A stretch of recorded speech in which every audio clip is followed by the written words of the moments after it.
দামোদর মাস উপলক্ষে যে ভক্ত সঙ্গে কৃষ্ণ কথা বলা যে সুযোগ করে দেওয়ার জন্য। তো শুরুতেই আমি মঙ্গলাচরণ দিয়ে শুরু করছি। ওম অজ্ঞানাতিমিরন্ধস্য জ্ঞানাঞ্জনশলাকয়া চক্ষুর্মিলিतं येन तस्मै श्रीगुरुवे नमः। श्रीचैतन्यमनोभीष्टं स्थापितं येन भूतले स्वयं रूपा कदा मह्यं ददाति स्वपदान्तिकं। वन्देऽहं श्रीगुरु श्रीयुतपदकमलं श्रीगुरून् वैष्णवांश्च श्रीरूपं साग्रजातं सहगण रघुनाथान्वितं तं सजीवं साद्वैतं सावधूतं परिजनसहितं कृष्णचैतन्यदेवं श्रीराधाकृष्णपादान् सहगण ललिता श्रीविशाखान्वितांश्च। হে কৃষ্ণ করুণা সিন্ধু দীনবন্ধু জগৎপতে গোপেশ গোপিকা কান্ত রাধা কান্ত নমস্তুতে। তপ্ত কাঞ্চন গৌরাঙ্গী শ্রী রাধে বৃন্দাবনেশ্বরী वृषभानुसुते देवी प्रणमामि हरिप्रिये। वाञ्छाकल्पतरुभ्यश्च कृपा सिन्धुभ्येव च पतितानां पावनेभ्यो वैष्णवेभ्यो नमो नमः। नमोऽयं विष्णुपादाय कृष्णप्रस्थाय भूतले श्रीमते भक्तिवेदान्त स्वामिनिति नामिने। नमस्ते सारस्वते देवे गौरवाणी प्रचारिणे निर्विशेष शून्यवादी पाश्चात्य देशतारिणे। जय श्री कृष्ण चैतन्य प्रभु नित्यानंद श्री अद्वैत गदाधर श्रीवासादि गौर भक्तवृंद। हरे कृष्ण कृष्ण कृष्ण हरे हरे, हरे राम राम राम हरे हरे। ओम नमो भगवते वासुदेवाय। ओम नमो भगवते वासुदेवाय। ओम नमो भगवते वासुदेवाय। शिला प्रभुपाद की जय। निताई गौर प्रेमानंदे। हरि हरि बोल। তো যেটা নাকি প্রভুজি বললেন যে আমরা এই দামোদর মাসের উপরে যে দামোদর লীলা, সেটা সিরিজ অনুসারে আমরা একটা মানে কয়েকটি ক্লাস দিব। তো এই কারণে আমি ক্লাসটা এরকম ভাবে সাজিয়েছি যে আজকে যেটা সূচনা আমরা ইন্ট্রোডাকশন শুনবো, সেখানে প্রথমে আমি শুরু করব আর কি যে দামোদর মাস, দামোদর ব্রত পালন করা এবং এই মাসটা কেন গুরুত্বপূর্ণ ভক্তি অনুশীলনের জন্য। এবং পরবর্তীতে আমরা এই লীলাটা বর্ণিত আছে শ্রীমদ্ ভাগবতমে দশম স্কন্ধের নবম অধ্যায়ে। সেই সেইখান থেকে আমরা লীলাটা জানবো এবং সাথে সাথে আমরা সেইখান থেকে যেটা অ্যানালাইসিস বলা হয় যে এই লীলা থেকে আমরা কি শিক্ষা পাচ্ছি। আম, এবং সর্বশেষে গিয়ে আমরা ক্লাসের মানে যখন শেষ ক্লাসটা হবে সেদিকে গিয়ে আমরা দামোদর অষ্টকম, যেটা দামোদর অষ্টকম কেন করা হয়, সেখান থেকে কি কি শিক্ষা পাওয়া যায়, সেগুলো আমরা এগুলো ডিটেল আলোচনা করবো, মিক্স থাকবে ক্লাসটার মধ্যে। তো এটাই হচ্ছে কন্টেন্ট আমাদের। আমি যে চারটা ক্লাসই হয়তো বা না প্রভুজি, চারটা ক্লাস হবে। তো চারটা ক্লাস এইরকম এইভাবে আমি সাজিয়েছি, এই জিনিসগুলো আমরা জানবো। হয়তোবা কোনো জিনিস আপনাদের জানা থাকতে পারে, হয়তোবা কোনো জিনিস নাই, জানা হয়নি। তো ক্লাসটার মধ্যে যে কন্টেন্টগুলো থাকবে সেটা হচ্ছে বিভিন্ন গ্রন্থ থেকে নেওয়া, মহারাজদের ভক্তদের ক্লাস থেকে নেওয়া। তো সেগুলো আমি একসাথে কম্পাইল করার চেষ্টা করেছি। তো এখানে যে আমরা কৃষ্ণ কথা শুনছি, যে কৃষ্ণ কথা আসলে বলা বা শোনার জন্য আমরা বলি যে দামোদর মাসে শুনতে হবে, রাইট? দামোদর মাসে শুনলে বেশি মানে ভক্তিটা বেশি হয়। আসলে কৃষ্ণ কথা শোনা বা বলার জন্য আমাদের প্রতিটি মুহূর্তই ব্যয় করা উচিত, শুধুমাত্র যে বছরের এই দামোদর মাসেই করবো তা নয়। আহ কিন্তু তারপরেও দামোদর মাসটি গুরুত্বপূর্ণ। হ্যাঁ, যেমন 24 ঘন্টা, আমরা যেমন 24 ঘন্টা পাই দিনের মধ্যে, 24 ঘন্টার মধ্যে সবচেয়ে কোন সময়টা ভক্তির জন্য অনুকূল, মানে ভক্তি প্র্যাকটিস করার জন্য আম, কোন সময়টা সবচেয়ে শুভ? ব্রহ্ম মুহূর্ত, রাইট? তো ঠিক তেমনি বছরের এক বছরের মধ্যে সবচেয়ে শুভ মাস হলো কি? এই কার্তিক মাস, কার্তিক বা দামোদর মাস। এখন এই যে নামকরণ, কেন কার্তিক মাসকে আম, আমরা যখন আম, মানে কৃষ্ণ কনসিয়াসনেসে আসিনি, ইসকন রিলেটেড হইনি, তখন আমরা দেখতাম যে আমাদের আহ, মানে মাসি যারা, তারা কি কার্তিক মাস পালন করতো, দামোদর মাসটা আসলে শুনিনি, রাইট? কিন্তু আমরা যখন এখন দামোদর মাসের কথা বলি, তারা অনেকে অনেকটা, যেটা তো কার্তিক মাস, রাইট? তো এই মাসটাকে দামোদর মাস বলা হয় কারণ এটা গৌরাব্দ ক্যালেন্ডার, যেটা গৌরাব্দ ক্যালেন্ডারের অন্তর্গত। গৌরাব্দ ক্যালেন্ডারটা শুরু হয়েছে কবে? গৌরাঙ্গ মহাপ্রভুর আহ আবির্ভাবের দিন থেকে এই ক্যালেন্ডারটা শুরু হয়। এবং এই ক্যালেন্ডারের যে মাসগুলি, 12টা মাসের নাম, সেটা হচ্ছে কি ভগবান বিষ্ণুর বিভিন্ন নামকরণ হিসাবে মাসগুলির নামকরণ করা হয়েছে। যেমন বিষ্ণু, প্রথম মাসটির নামই হচ্ছে বিষ্ণু, যেটা চৈত্র মাস থেকে আম, শুরু হয়, মানে বাংলা ক্যালেন্ডারের যে চৈত্র সেটা। তো বিষ্ণু, মধুসূদন, ত্রিবিক্রম, বামন, তারপর শ্রীধর, ঋষিকেশ, পদ্মনাভ, দামোদর, কেশব, নারায়ণ, মাধব, গোবিন্দ। এটা যে অষ্টম মাস যেটা, সেটা হচ্ছে কি দামোদর মাস। তো এই দামোদর মাস কালকে থেকে শুরু হচ্ছে, যেটা প্রভু বললো আমাদের ক্লাসের শুরুতে, অ্যাটলিস্ট এই আমেরিকা কানাডাতে সেটা কালকে থেকে শুরু হচ্ছে। তো এই সবাই আমরা বলি যে দামোদর মাসটা পালন করা খুব গুরুত্বপূর্ণ, কিন্তু কেন? হুম কেন শিল প্রভুপাদ আমাদের এটি শিখিয়েছেন যে ফিলসফি ফিলসফি এবং ভক্তি, মানে হুইমসিক্যালি কোনো কিছু করা অনেক সময় আম, কি হয় যে সেটা সেই পথ থেকে অনেক সময় বিচ্যুত হয়ে যায়। কারণ যদি বেসটা আমাদের বেসিক আন্ডারস্ট্যান্ডিং ডিটারমাইন্ড, মানে বেসিক আন্ডারস্ট্যান্ডিং কনফার্ম যে হ্যাঁ কেন আমি এটা করছি, কারণটা কি, সেটা যদি না জানা হয় অনেক সময় সে পথ থেকে বিচ্যুত হয়ে যায়। তো এর জন্য আমরা কৃষ্ণ কনসাসনেস যে ইসকনে আমরা ফলো করি সেটা বোথ ফিলোসফি এবং ভক্তি, দুটা দিয়ে।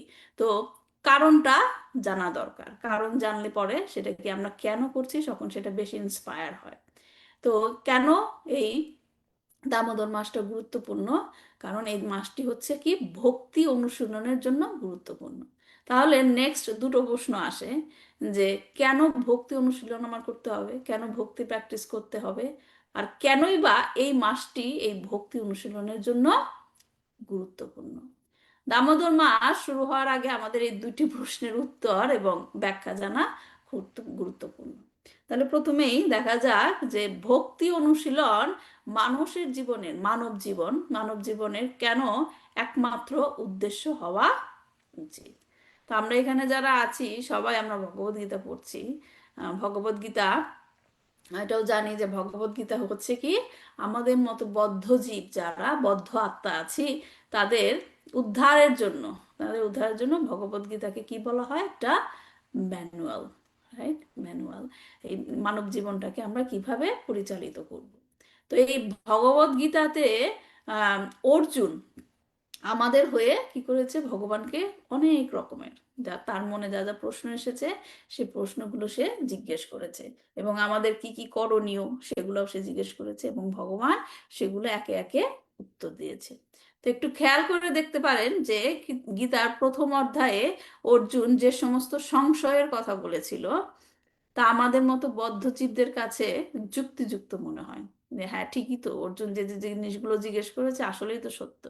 কিন্তু গভীরভাবে চিন্তা করলে দেখা যায় যে এই সমস্ত সংশয়ের কথা অর্জুন বলেছিল তার পিছনের কারণগুলি হচ্ছে আসলে কি ইন্দ্রিয় তৃপ্তি। হ্যাঁ, যদিও অর্জুন হচ্ছে শুদ্ধ ভক্ত, তার এরকম থাকার কথা না, কিন্তু আগেই বললাম যে অর্জুন হচ্ছে আমাদের মতো বদ্ধ জীবদের রিপ্রেজেন্ট করছে সেখানে।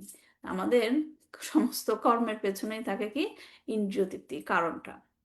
তো গভীরভাবে একটু চিন্তা করলে দেখা যায় যে অর্জুন যেগুলো করেছে সেগুলো কি পিছনে ছিল, কারণটা হচ্ছে ইন্দ্রিয় তৃপ্তি, যা আসলে আমাদের মতো জীবদের হৃদয়ের ইচ্ছা এবং মানসিকতার প্রতিফলন। সেটা কি রকম? যখন অর্জুন জিজ্ঞেস করলো যে এদের মারলে আমার পাপ হবে, এদের পরাজিত করলে রাজ্য লাভ করে কি সুখ পাবো, কারণ এরাই তো আমার থাকবে না, এদের ছাড়া আমি রাজ্য লাভ করে কি সুখ পাবো।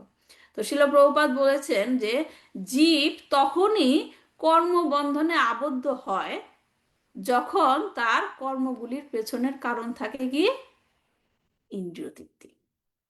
কর্ম তো করতেই হবে, রাইট? এবং বলে যে কর্ম করলে কর্মের বন্ধনও থাকবে। হুম কিন্তু কর্মের বন্ধন থেকে, কর্ম করে কর্মের বন্ধন থেকে মুক্ত হওয়া যায় কি করে, সেটাই ভগবান অর্জুনকে শিখিয়েছে। আর শিল প্রভুপাদ বলেছেন যে এই কর্মগুলির পেছনের কারণ যদি থাকে ইন্দ্রিয় তৃপ্তি, তখনই মানুষ কি হয়, এই কর্মের বন্ধনে বন্দী হয়। হ্যাঁ, সেই কর্মের ফল ভালোই হোক আর মন্দই হোক, তখনই সে কি হয়, জন্ম মৃত্যুর চক্রে আবদ্ধ হয়। তার মানে কি কর্মবন্ধন কোথায় নিয়ে যায়, জন্ম মৃত্যুর চক্রের বন্ধনে। কিন্তু আমাদের তো কর্ম করতেই হবে, রাইট? তো এখন ভগবান কি করে কর্ম করেও কর্মের বন্ধন থেকে মুক্ত হওয়া যায় তা ভগবত গীতাতে বলেছেন, সমাধান দিয়েছেন। তো একমাত্র পথই হচ্ছে যেটা ভগবান ইনস্ট্রাক্ট করেছেন, সেটা কি? ভক্তি অনুশীলন। হ্যাঁ, শ্রীমদ্ ভাগবতে আমরা দেখতে পাই যে ভগবান কৃষ্ণ উদ্ধবকে বলেছেন যে না সাধ্যাতি মাম যোগ, এই ধরনের অতীন্দ্রিয় যোগ করার দ্বারা আমাকে কেউ পেতে পারে না, নিয়ন্ত্রণ করতে পারে না, অথবা সাংখ্য দর্শন বা ধর্মকর্ম করেও আমাকে পাওয়া যায় না। এমনকি বেদ অধ্যয়ন, তপস্যা, রিনাউন্সিয়েশন, হ্যাঁ, ত্যাগ, এগুলা করেও আমাকে পাওয়া যায় না। কিন্তু কিসে কিসে আমাকে পাওয়া যায়? ইয়াথা ভক্তি মমর্জিতা, শুধুমাত্র অবিকৃত ভক্তি দ্বারা আমাকে পাওয়া যায়। আমরা ব্রহ্ম সংহিতাতেও দেখতে পাই, সেখানেও বলা হয়েছে কি পান্থস্তু কোটি শতবৎসর সম্পর্গাম্য বায়োরথাপি মানুষ মুনি পুঙ্গবানাম সোপ্যাস্তিয়াৎ প্রপদ সিন্নি অবিচিন্ত তত্ত্বে গোবিন্দমাদি পুরুষান তামাহাম ভজামি। কি বলছে ব্রহ্মা সেখানে? যে আমি সেই আদি পুরুষ গোবিন্দকে ভজনা করি। হ্যাঁ, যোগীরা যার জন্য কোটি কোটি বছর যোগ সাধনা করে, হ্যাঁ, জ্ঞানীরা কোটি কোটি বছর ব্রহ্মের অনুসন্ধান করে, কিন্তু তারপরেও তারা গোবিন্দের পায়ের আঙ্গুলের অগ্রভাগ পর্যন্ত পৌঁছাতে পারে না। কিন্তু অপরদিকে কি বলা হয়েছে? প্রেমাঞ্জনাচ্ছরিতা ভক্তি বিলোচনে না সন্ত সদৈব হৃদয়েষু বিলোকায়ান্তি ইয়ম শ্যামা সুন্দরমা চিন্তা গুণস্বরূপা গোবিন্দমাদি পুরুষাম তামাহাম ভজামি। আমি সেই গোবিন্দের পূজা করি যার অকল্পনীয় শ্যাম সুন্দর রূপ কেবল তার ভক্তরাই দেখতে পায়। কেননা কিভাবে দেখতে পায়? কেননা তারা কিভাবে দেখে? তাদের প্রেমের কাজলে আঁকা ভক্তির চোখ দিয়ে দেখে। তাই কৃষ্ণকে সন্তুষ্ট করার এবং তার সান্নিধ্য লাভের একমাত্র উপায় কি? ভক্তি। হ্যাঁ, ভাগবত গীতাতে যেখানে কৃষ্ণ আমাদের নির্দেশ দিচ্ছেন যে কিভাবে, মানে সমস্ত কিছু বললো, 700টা শ্লোক বলেছে এবং 18টা অধ্যায়, রাইট? কিন্তু লাস্ট ইনস্ট্রাকশন কি, ফাইনাল ইনস্ট্রাকশন কি? সর্বধর্মান পরিত্যাজ্য মাম একাম মাম একাম শরণাম ব্রজ, শুধুমাত্র আমার প্রতি তুমি শরণাগত হও।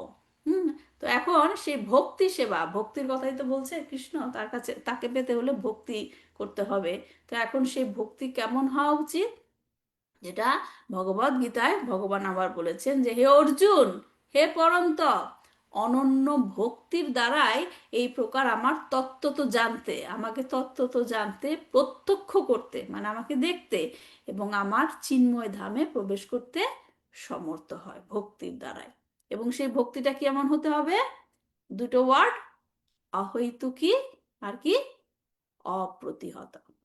ভক্তি হতে হবে অহৈতুকী এবং অপ্রতিহত। এখন এই ভক্তি অনুশীলন তাহলে কিভাবে করতে হবে সেটার বর্ণনাও ভগবত গীতাতে ভগবান দিয়েছেন দুটো শ্লোকের মাধ্যমে। যেখানে তিনি আমাদের মতো বদ্ধ জীবদের অবস্থানটা কেমন, আমরা কিরকম অবস্থায় আছি যেটা আমরা নিজেরা বুঝতে পারি না, ভগবান বুঝতে পারছেন। সে আমাদের অবস্থানের কথা বলছেন এবং আমাদের এই অবস্থা থেকে মুক্তির উপায় সেটাও সে বলছেন। কি বলছেন? মাময়ী বাংশ জীবলোকে জীবভূত সনাতনা মানা ষষ্ঠান ইন্দ্রিয়ানি প্রকৃতি স্থানী কর্ষতি। এই জড়জগতে বদ্ধ জীবসমূহ আমার সনাতন বিভিন্নাংশ এবং জড়া প্রকৃতির বন্ধনে আবদ্ধ হওয়ার ফলে তারা মন সহ 6টি ইন্দ্রিয়ের দ্বারা প্রকৃতির রূপ ক্ষেত্রে, এই প্রকৃতিতে ম্যাটেরিয়াল জগতে তারা নিয়ত সংগ্রাম করে চলছে। প্রকৃতি স্থানে কর্ষতি। হ্যাঁ, আমরা ভ্রমের মধ্যে থেকে অনেক সময় চিন্তা করি ও আমরা আমাদের এই জীবনটা সুখের, এই আনন্দ পাচ্ছি, এই আনন্দ পাচ্ছি, কিন্তু প্রকৃতপক্ষে কি আমরা প্রতিনিয়ত কি করে যাচ্ছি? সংগ্রাম করে যাচ্ছি। প্রকৃতি স্থানে কর্ষতি, সেটা আপনি মানেন বা না মানেন, হ্যাঁ, সেই আমরা এই সংগ্রামের মধ্যেই আছি। তখন ভগবান সেই এই যে আমাদের এই বদ্ধ অবস্থা, এই সংগ্রামের অবস্থা থেকে মুক্তির উপায় কি বলেছেন? দৈবী হি এষা গুণাময়ী মম মায়া দূরত্বায়া। কেন এই আহ, কি বলে সংগ্রামের অবস্থায় আছি? কারণ দৈবী এসা, আমার দৈবী মায়া ত্রিগুণাত্মিকা, তাকে উত্তীর্ণ করা, তাকে উত্তীর্ণ হওয়া তার থেকে খুবই কঠিন। মম মায়া দূরত্বায়া। কিন্তু একটাই উপায়, কি করে আমরা উত্তীর্ণ হতে পারবো? মাম এব ইয়ে প্রপদ্যন্তি মায়াম এতাম তরন্তিতে। আমার প্রতি শরণাগত হওয়ার মাধ্যমে এই কি, এই দুঃখ অবস্থা থেকে, সংগ্রাম অবস্থা থেকে মুক্ত হওয়া যাবে। তো এখন সেই প্রক্রিয়াটা কি, সেটাই তখন ভগবান বলছেন, মহাত্মানাস তুমাম পার্থা দৈবীম প্রকৃতিম আশ্রিতা। দৈবীম প্রকৃতি, প্রকৃতি যেটা দৈবী প্রকৃতি, তার আশ্রয়ে যেতে হবে। ভজন্তি অনন্য মানসা ব্যক্তা ভূতানাম ভূতাদিম অব্যয়াম। হ্যাঁ, যে মোহমুক্ত মহাত্মাগণ, যে সমস্ত যারা নাকি ভক্তি প্র্যাকটিস করছে, সেই মহাত্মাগণ তারা কিভাবে করছে? তারা আমার দৈবী প্রকৃতি, দৈবী প্রকৃতির আশ্রয় নিয়ে করছে। তো এখন এই দৈবী প্রকৃতিকে, ভগবানের এই দৈবী প্রকৃতিকে যার আশ্রয়ে যেতে ভগবান বলছে, যার আশ্রয়ে থেকে ভক্তি প্র্যাকটিস করো, সে হচ্ছে রাধা রানী। সে হচ্ছে রাধা রানী। এখানে দেখেন দুইটা মায়ার কথা বলা হয়েছে, মম মায়া দুরাত্মায়া। সেই মায়াকে অতিক্রম করা খুব কঠিন। সেই মায়া কোন মায়া? মহামায়া। এবং এইখানে যে দৈবী প্রকৃতির কথা বলা হচ্ছে, প্রকৃতির কথা, দৈবী প্রকৃতি, সে হচ্ছে রাধা রানী। হ্যাঁ, দুই রকমের মায়া আছে, যোগ মায়া, মহামায়া। মহামায়ার আশ্রয় থাকলে কি হয়? কৃষ্ণ থেকে দূরে চলে যায়। এবং যোগ মায়ার আশ্রয় থাকলে কি হয়? কৃষ্ণের কাছে পৌঁছে যাওয়া যায়। তাহলে কৃষ্ণের নির্দেশনা কি? শ্রীমতী রাধা রানীর আশ্রয়ে থেকে ভক্তির অনুশীলন করা। কারণ চৈতন্য চরিতামৃতে বলা হয়েছে, আহ্লাদিনী করায় কৃষ্ণে আনন্দ আস্বাদন, আহ্লাদিনীর দ্বারা করে ভক্তের পোষণ। আহ্লাদিনীর শক্তি কি? ভগবানের আরাধনীর শক্তিকে রাধারানী, রাইট? কি করে রাধারানী? আহ্লাদিনীর দ্বারা করে ভক্তের পোষণ। আহ্লাদিনীর শক্তি যেমন ভগবানকে আনন্দ প্রদান করে, ঠিক তেমনি সেই রকম সে কি করে? ভক্তের পোষণ, ভক্তকে টেক কেয়ার করে। এজন্য ভগবান কি বলেছেন ভগবত গীতাতে? আহ্লাদিনীর শক্তি, যেটা দৈবী প্রকৃতির শ্রীমতী রাধা রানী, তার আশ্রয় থেকে ভক্তির অনুশীলন করা। তো এখন এতক্ষণ যা আমি বললাম, রাধারানীর কথা বললাম, ভক্তির কথা বললাম, কেন বললাম? কারণ এই যে এই মাস, এই মাসটি হচ্ছে কি, শ্রীমতী রাধারানীর সুরক্ষায় থেকে ভগবান শ্রীকৃষ্ণের প্রীতি সাধনের জন্য ভক্তিমূলক সেবা করার উপযুক্ত মাস। কারণ এই মাসের অধিষ্ঠাত্রী দেবীকে রাধারানী, তাই। এখন প্রশ্ন আসতে পারে যে আমাদের মাসে কি কি তাহলে করা উচিত? হ্যাঁ, ভক্তদের কি কি করা উচিত সেটাও ভগবান গীতাতে বলে দিয়েছেন। কি বলে, কি বলেছেন? মাচ্চিত্তা মাদ্গত প্রাণা বোধায়ান্তা পরস্পরাম কথায়ান্তাশ্চ মাম নিত্যাম তুষ্যন্তি চা রমন্তি চা। কি বলেছেন? ভক্তদের কি করতে হবে? যে তারা কি করে? মাচ্চিত্তা মাদ্গত প্রাণা, তারা সম্পূর্ণ চিত্ত, যাদের চিত্ত এবং প্রাণ সম্পূর্ণরূপে আমাদের সমর্পিত, এবং তারা, যেটা নাকি নেক্সট লাইনটা খুব গুরুত্বপূর্ণ, বোধয়ান্তা পরস্পরাম, আমাকে নিয়ে তারা পরস্পরের মধ্যে কথা বলে। হ্যাঁ, কথায়ান্তি, কথায়ান্তাশ্চা মাম নিত্যম, আমাকে নিয়ে কথা বলে। ধরেন ধরেন ভক্ত সঙ্গ, যেটা যেটা নাকি আমি বলবো কেউ শুনবে। হুম। কিন্তু গুরুত্বপূর্ণ জিনিস হলো এটা, যে আপনি যখন কথা বলবেন, কথা বলার সময় আপনি আনন্দ পাবেন, কিন্তু যে শুনবে কথাটা, তাকেও আনন্দ পেতে হবে। হ্যাঁ, তুষান্তি চা রমন্তি চা। জন্য বোতে, বোতে শুধুমাত্র যে কথা বলছে সে, সেই যে আনন্দ পেয়ে যাচ্ছে, সে বলেই যাচ্ছে বলেই যাচ্ছে, কিন্তু যে শুনছে তার মধ্যে যদি আনন্দের সৃষ্টি না হয়, তখন সেটা আর কি হয় না? ভক্ত সঙ্গের মধ্যে মানে সেই আনন্দটা আর পাওয়া যায় না। তো এখানে তাহলে কি হলো? বোথ ওয়ে, রেসিপ্রোকেশন থাকতে হবে। যে বলবে অথবা যে শুনবে, যে বলবে সে বলতে গিয়ে আনন্দ পাবে, এবং যে শুনবে সে তখন কি হবে? শুনতে গিয়ে আনন্দ পাবে। এবং এর জন্য শ্রীমদ্ ভাগবতমে এই বিষয়ে আরেকটা শ্লোক আছে যে সাতাম প্রসঙ্গারাম মাম বীর্য সম্বিদ। এখানে ভগবান বলছে যে ভক্ত সান্নিধ্যে যখন তারা কি করে, কি আলোচনা করবে, হ্যাঁ, বীর্যা সম্বিদ, মানে কি, আমার নাম রূপ লীলা গুণ তারা আলোচনা করে। হ্যাঁ, তখন কি হয় ভক্তদের, যেটা আগের শ্লোকে আমরা জানলাম যে তুষ্যন্তিচা রামান্তিচা, হ্যাঁ, ভাবান্তি হৃদ কর্ণ রসায়না কথা কথা, মানে কি সেই সঙ্গে তখন কি হয় ভক্তদের কর্ণ, ভক্তদের কর্ণ এবং হৃদয় দুইটাই কি হয় হৃৎকর্ণ রসায়ন। হ্যাঁ, যে আম, যেটা নাকি যেখানে আমরা প্রভু যে নামটা দিয়েছেন, খুব সুন্দর নাম, হৃৎকর্ণ রসায়ন। কানেও আনন্দ হবে, হৃদয়েও আনন্দ হবে। কানে আনন্দ হবে কখন, যখন শ্লোক উচ্চারণ শুনবো আমরা, যখন শ্লোক উচ্চারণ শুনবো তখন কি কানে আনন্দ হবে শুনতে, হ্যাঁ, শ্রুতি মধুর। আর হৃদয়ে আনন্দ হবে কখন, যখন নাকি আমরা সেগুলোর ব্যাখ্যা শুনবো। হ্যাঁ, এইটার ব্যাখ্যা শুনবো, এই কারণে ভগবান এই লীলাটা করেছে, এবং যখন আমরা সেই ব্যাখ্যাটা শুনে হৃদয়ে ধারণ করব, তখন সেটা কি হবে, হৃদয়ের আনন্দ দিবে। তো এই হচ্ছে যে ভক্তি প্র্যাকটিস, কি করে ভক্তি প্র্যাকটিস করবো, কি বলছে ভগবান, বীর্যা সম্বিদ। হুম, আমার সম্বন্ধে মানে আমার নাম রূপ লীলা গুণ আলোচনা করে, যেটা আমরা দামোদর মাসে এভরিডে আমরা দামোদর অষ্টকাম পড়ি, রাইট? এই দামোদর অষ্টকাম এই সবগুলো গুণ সেখানে রয়েছে। ভগবানের রূপ সম্বন্ধেও আপনি জানবেন, ভগবানের লীলা সম্বন্ধেও জানবেন, ভগবানের গুণ সম্পর্কে জানবেন। হ্যাঁ, নাম রূপ লীলা গুণ সবকিছু সেখানে জানা হবে। তো এই মাসটায় রাধারানী কি করেছে, যে কৃষ্ণকে আবদ্ধ করার জন্য অনেক ব্রত করেছে, এবং বলা হয় যে তিনি এত ব্রত করেছেন যে সেই কারণে কৃষ্ণ বৃন্দাবন ছেড়ে যেতে পারেনি। তাই ভগবান শ্রীকৃষ্ণের প্রীতির উদ্দেশ্যে এই মাসে যে সমস্ত ভক্তিমূলক কাজগুলো করা হয় তাকে কি বলা হয়, উর্জাব্রত। উর্জাব্রত, উর্জা মানে কি, শক্তি, কৃষ্ণের আনন্দদায়ক শক্তি, কৃষ্ণের আনন্দদায়ক শক্তি, আহ্লাদিনী শক্তি, মানে রাধা রানী, মানে রাধা রানী সেই ব্রত করে ভগবানকে বৃন্দাবনে রেখেছিলেন, বৃন্দাবন ছেড়ে যেতে দেয়নি। তাই সেগুলাই হচ্ছে যে ব্রতগুলো আমরা করি ভগবানকে কোথায় বন্দি করে রাখতে, আমাদের হৃদয়ে, যেখান থেকে ভগবান যেন যেতে না পারে। তো এই কারণে এই কার্তিক মাসে দামোদর মাসে যে সমস্ত ভক্তি মূলক কাজ করা হয় ভগবানের প্রীতির উদ্দেশ্যে, সেগুলাকে কি বলে, উৎসাহব্রত। কোন, এই দামোদর মাসে অনেকগুলো অনেকগুলি লীলা হয়েছে, রাইট? কেউ কি বলতে পারবেন কি কি লীলা হয়েছে? এখানে আসলে আনমিউট করার একটু সমস্যা।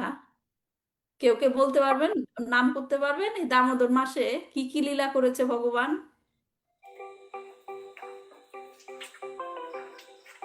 হরে কৃষ্ণা। আমি আসলে জানি না কাউকে আনমিউট করা যায় কিনা। হ্যাঁ মাতাজি, আনমিউট অপশন দেওয়া আছে সব, যে কেউ চাইলে আনমিউট করতে পারে। আচ্ছা, কেউ কি বলতে চান এই দামোদর মাসে কি কি লীলা হয়েছে, যে কয়েকটা নাম বলেন।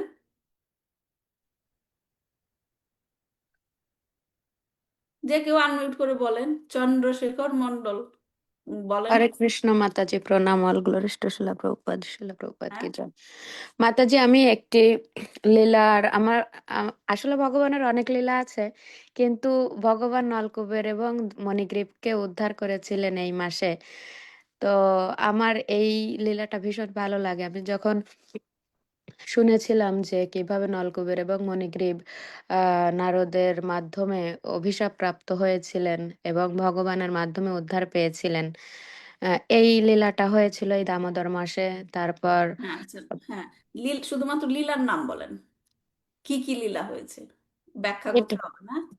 তো আপনি যেটা বললেন সেটা দামোদর লীলার একটা অংশ, রাইট? হ্যাঁ, আর কি লীলা হয়েছে?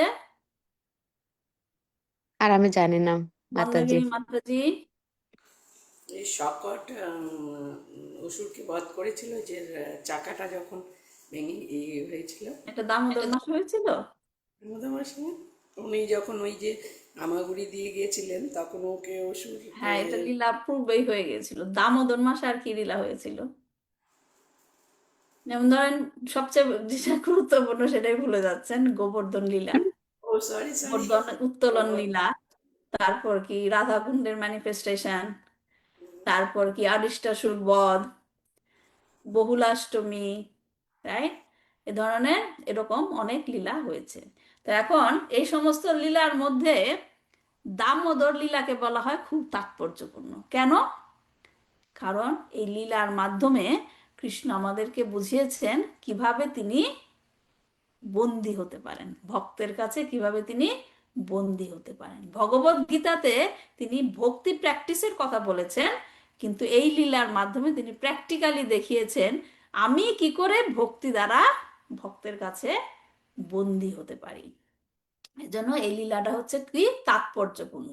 হ্যাঁ, তো এই কার্তিক মাসে যে আমরা দামোদর অষ্টকম পড়ি এভরিডে, সত্যব্রত মুনি রচিত, সেই দামোদর অষ্টকমকে যদি আমরা একটা টাইটেল দিতে চাই, হ্যাঁ, সে টাইটেলটা কি হবে? ভক্তি বদ্ধম। তো এই কারণে আমাদের ক্লাসের টাইটেল হচ্ছে ভক্তি বদ্ধম, প্রেমের দ্বারা আবদ্ধ।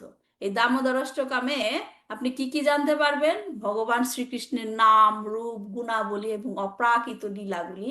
এর পাশাপাশি রয়েছে যে একজন শুদ্ধ ভক্তের মনে কি আকাঙ্ক্ষা থাকা উচিত, হ্যাঁ, ভক্ত সঙ্গর ফলে কি লাভ হয়, এবং স্বয়ং কৃষ্ণ নিজে দেখিয়েছেন কি পথ, কিভাবে তার কাছে পৌঁছানো যায়। তো এই পুরো দামোদর লীলাটি শিক্ষা দেয় আমাদেরকে যে ভগবানকে কিভাবে জয় করা যায়। হ্যাঁ, শ্রীমদ্ ভাগবতমে একটা সুন্দর শ্লোক আছে যেখানে বলা হয়েছে একটা লাইনে, স্থানে স্থিতা শ্রুতিগতা তানুবান মানবী, মানে যে যে যেরকম অবস্থায় থাকুক। কারণ ভক্তি প্র্যাকটিস করতে গেলে অনেকে বলতে পারেন যে আমি শুদ্ধ না, আমি এটা করি ওইটা করি, কিন্তু যেটা নাকি এই শ্লোকে বলা হচ্ছে যে শ্রী ব্রহ্মা বলছেন ভগবান শ্রীকৃষ্ণকে, যারা তাদের প্রতিষ্ঠিত সামাজিক অবস্থানে অবস্থান করেও অনুমানের ভিত্তিতে গড়ে ওঠা জ্ঞানকে পরিত্যাগ করে কায় মন বাক্যে শ্রদ্ধা সহকারে আপনার লীলা কথা শ্রবণ করে, সে যে অবস্থাতেই থাকুক, সে যে অবস্থাতেই থাকুক, যে নাকি আপনার লীলা কথা শ্রবণ করে এবং শুদ্ধ ভক্তের মুখ নিঃসৃত হরি কথা শ্রবণ করে জীবন ধারণ করে, সেই অন্তিমে গিয়ে আপনাকে জয় করতে পারে। তাহলে আমরা এখান থেকে কি জানলাম? যে হরি কথা শ্রবণ, লীলা শ্রবণটা খুব গুরুত্বপূর্ণ। তো এই এই ভার্সটা, এই শ্লোকটা যখন রামানন্দ রায় মহাপ্রভুকে বলেছিলেন, তখন মহাপ্রভু বলেছেন যে ঠিক বলেছ, এই যুগে বর্ণাশ্রম ধর্ম পদ্ধতিতে কর্তব্য পালনের মাধ্যমে ফল লাভের আশায় ভক্তিমূলক কর্ম করার দ্বারা, ত্যাগের দ্বারা, জ্ঞান মিশ্রিত ভক্তিমূলক সেবার দ্বারা আধ্যাত্মিক জ্ঞান অর্জনের কোনো সম্ভাবনা নেই। যেহেতু এই জগতে মানুষই পতিত হয়, সেহেতু তাদেরকে ধীরে ধীরে ধীরে ধীরে ক্রম অনুসারে উন্নীত করার সময়ও নেই। তাই মহাপ্রভুর সর্বোত্তম পথ বলেছেন কি? ভগবানের লীলা শ্রবণ করতে হবে, ভগবানের বাণী এবং ভগবানের লীলা, নাম রূপ লীলা কর্ম, এগুলো শ্রবণে যুক্ত থাকতে হবে। ঠিক আছে? তো যে যেই অবস্থায় থাকুক না কেন, ভালো থাকুক খারাপ থাকুক, তাতে কিছু আসে যায় না। শুধু কি করতে হবে? স্থানে স্থিতা শ্রুতিগতাম তানুবান মানবীর। এই কথা শোনার জন্য সকলকে কান দেওয়া হয়েছে, সে কানের প্রয়োগ করতে হবে, সে কানের প্রয়োগ করতে হবে। তাই যেটা নাকি ভগবান ভগবদ গীতাতে বলেছেন অর্জুনকে, তাপ শ্রীনু, আমি যা বলছি তুমি শোনো, কানের প্রয়োগ করা হোক, হ্যাঁ, শ্রবণ করো। তা আপাত দৃষ্টিতে মনে হয় যে প্রত্যেক বছরই তো দামোদর মাস আসে, এই দামোদর লীলা তো একই কথাই বলে, সেই লীলা তো আমরা জানি, নতুন করে আর কি শুনি। কিন্তু চৈতন্য মহাপ্রভু বারবার এই ভগবানের লীলা শ্রবণ করতে বলেছেন। পিবাতা ভাগবতাম রাসাম আলায়াম মুহুর, মুহুর মানে কি? প্রতিনিয়ত। হুম, পিবাতা, বৈদিক শাস্ত্রের অত্যন্ত সুপক্ষ ফল শ্রীমদ্ ভাগবতমের এই রস নিরন্তর আস্বাদন করতে হবে। এখন এই সুপক্ষ ফল কার কাছ থেকে নিতে হবে রস আস্বাদন করার জন্য? পরম ভক্তদের কাছ থেকে নিতে হবে। যেমন ধরেন একটা উদাহরণ দিয়ে বলা যায়, গাছে পাকা আম আছে, রাইট? পাকা আমটি আপনি পারবেন। এখন যদি পাকা আমটি নিচে কেউ, মানে আপনি একাই পারছেন আর নিচে একজন আছে, হ্যাঁ, তুমি ওখানে গাছে ওঠো, গাছ থেকে পাকা আমটি ছুঁড়ে ফেলো, আমি ধরবো, হ্যাঁ, গাছ থেকে তুলে ছুঁড়ে ফেলে দিচ্ছে নিচে। এখন সেটা মাটিতেও পড়ে যেতে পারে, অথবা প্রচন্ড বেগে যখন আপনি ছুড়লেন, সেই আমের যে নরম আমটা, সুপক্ক আমটা, সেটা কি হবে, থেতলে যেতে পারে, রাইট? কিন্তু সেই আমটি যদি খুব যত্ন করে, গাছের উপর আপনি উঠলেন, তারপর আরেকজন আছে, তারপর আরেকজন আছে, তারপর নিচে আরেকজন আছে, এরকম যদি একজনের হাত থেকে তারপর আরেকজনের হাতে, তারপর আরেকজনের হাতে, তারপর নিচে যে দাঁড়িয়ে আছে তার হাতে দিলেন, তাহলে কি আমটি সুরক্ষিত থাকবে নাকি থেতলে যাবে? সুরক্ষিত থাকবে। সুরক্ষিত থাকবে। তো এই কারণেই যে পরম্পরা বলা হয়, পরম্পরার মাধ্যমে ভগবানের কথা শ্রবণ করতে হয়, তাহলে কি আমটা যেই রকম ছিল সেই রকম রস আস্বাদন করতে পারবেন। ঠিক আছে? তো আজকে আমরা শ্রীমদ্ ভাগবতমে সুখদেব গোস্বামী যে দামোদর লীলা বর্ণনা করেছেন, প্রথমেই বলেছিলাম দশম স্কন্ধের নবম নাম্বার অধ্যায়ে, সেইখান থেকে আমরা মানে এই লীলাটা শুনবো। তো লীলাটা শুরু হয়েছে প্রথম যে শ্লোকটা, যেখানে আহ, যেখানে বলা হচ্ছে যে ভগবান শ্রীকৃষ্ণ তার বৃন্দাবন লীলাতে, আমরা এখন দামোদর লীলাতে প্রবেশ করছি, ভগবান শ্রীকৃষ্ণ তার বৃন্দাবন লীলাতে বিভিন্ন রসে তার ভক্তদের সঙ্গে লীলা করেছেন। তার মধ্যে একটি হলো কি, বাৎসল্য রস। এই সমস্ত বাৎসল্য রসের সঙ্গে যারা যুক্ত, তাদের মধ্যে সর্বোচ্চে কারা রয়েছেন, যশোদা মা এবং নন্দ বাবা। তারপরও এই দুইজনের মধ্যেও যদি আপনি তুলনা করেন, কার অবস্থান উচ্চে, যশোদা মায়ের। হ্যাঁ, আর যে সমস্ত বাৎসল্য লীলা করা হচ্ছে, তার মধ্যে বাৎসল্য লীলার মধ্যে সবচেয়ে উচ্চে যে লীলাটা, সেটা হচ্ছে কি, এই দামোদর লীলা। যেমন ধরেন মাধুর্য লীলাতে সর্বোচ্চ লীলার সর্বোচ্চ কোন লীলার অবস্থান সর্বোচ্চে, রাসলীলা। হ্যাঁ, তো এই দামোদর লীলাটা কেন গুরুত্বপূর্ণ, সর্বোচ্চ অবস্থিত, কৃষ্ণ মা যশোদার ভালোবাসা, প্রেম, স্নেহ আর ভক্তির সামনে নিজেকে বন্দি করেছে। হ্যাঁ, দামোদর, সবাই নিশ্চয়ই জানেন এটার মানে কি। দাম মানে কি, দড়ি, আর উদর মানে পেট। হ্যাঁ, যেটা, যিনি নাকি ভগবানের সেই ফর্মটা, যেই ফর্মে তিনি দড়ি দ্বারা পেটের মধ্যে তাকে বন্দি করা হয়েছিল। তো সে সুখদেব গোস্বামী বলছেন যে একদিন দেওয়ালির দিনে, সেই দিনটা ছিল দিওয়ালি, একদিন ঘরে দাসীরা যশোদা, যিনি হচ্ছে নন্দ মহারাজের গৃহিণী, তিনি দাসীদেরকে অন্য কাজে ব্যস্ত রেখেছিলেন এবং কি নির্মামান্থা সায়াম দাধি, দাসীদেরকে অন্য কাজে ব্যস্ত রেখে তিনি নিজেই কি দধি মন্থন করছিলেন। কার জন্য দধি মন্থন করছিলেন? মাখন বানানোর জন্য। কার জন্য করছিলেন? শ্রীকৃষ্ণের জন্য। কৃষ্ণের জন্য। কেন? কারণ কৃষ্ণ কি করে, অন্যের বাড়িতে গিয়ে শুধু মাখন চুরি করে খায়। হ্যাঁ, নন্দ মহারাজের 9 লক্ষ গোমাতা ছিল এবং সেখান থেকে প্রচুর পরিমাণে দুধ হতো। হ্যাঁ, এবং যাদের বাড়িতে মাখনের কোনো অভাব ছিল না, সে কেন অন্য বাড়িতে গিয়ে চুরি করবে, রাইট? তো যশোদা মা নিজে ভাবছে, নিশ্চয়ই আমার বাড়িতে, এই বাড়িতে যে মাখন তৈরি করা হয়, দাসীরা যে তৈরি করে, নিশ্চয়ই সেখানে তেমন একটা স্বাদ হয় না। এই কারণে কৃষ্ণ অন্যের বাড়িতে গিয়ে মাখন তৈরি করে, মাখন চুরি করে খায়। তো এখন তিনি এই জন্য চিন্তা করছেন যে আজকে আমি নিজেই সেই মাখন তৈরি করব। এই কারণে তিনি দাসীদের অন্য কাজে ব্যস্ত রেখেছিলেন এবং তিনি এই মাখন তৈরির জন্য বিশেষ বিশেষ গোমাতার দুধ ব্যবহার করেছিলেন। সে গোমাতারা কি নাম, কারোর মনে আছে? সে তাদেরকে বিশেষ বিশেষ ঘাস প্রদান করা হতো খাওয়ার জন্য, এবং সে গরুদের নাম হচ্ছে, গোমাতাদের নাম হচ্ছে কি, পদ্মগন্ধা। হ্যাঁ, এখন এই যে মাখন চুরি করা, আমি বলেছিলাম যে প্রত্যেকটা লীলার মধ্যে থেকে ভগবান একটা একটা করে কি শিক্ষা দিয়েছেন। এই যে মাখন চুরি করা, অন্যের বাড়িতে গিয়ে মাখন চুরি করা কেন করতেন ভগবান? এটা আচার্যরা বলেছেন। ধরেন আমরা যদি পুরা প্রসেসটা চিন্তা করি, যশোদা মা কিভাবে কিভাবে মাখন তৈরি করতো। হ্যাঁ, দুধ মন্থনের দ্বারা, রাইট? যেটা নাকি ট্র্যাডিশনাল ওয়েতে হয়, এখনো অনেকেই ভিন্নভাবে মাখন তৈরি করে, বাটার তৈরি করে। কিন্তু যশোদা মা যেটা করতো সেটা কি করতেন, যে যে প্রথমে কি করতেন, দুধটা জাল দেওয়া হতো, দুধ জাল দেওয়া হতো, তারপর সেখান থেকে কার্ড বানানো হতো। এবং সেই কার্ডটা কেমন করে বানানো হতো, সে দুধের মধ্যে গরম দুধটা আস্তে ঠান্ডা করে সেটার মধ্যে কি অ্যাসিড অ্যাসিড ঢালা হতো, এবং তারপর সেই কার্ডটাকে মন্থন করে কি মাখন বানানো হতো। এখন আমাদের মনে প্রশ্ন আসতে পারে, ভগবান শ্রীকৃষ্ণ কেন দুধ বা দুধের তৈরি অন্য কোনো কিছু মানে থেকে মাখনকে কেন পছন্দ করতো? হ্যাঁ, সেটারও ব্যাখ্যা আচার্যরা দিয়েছেন।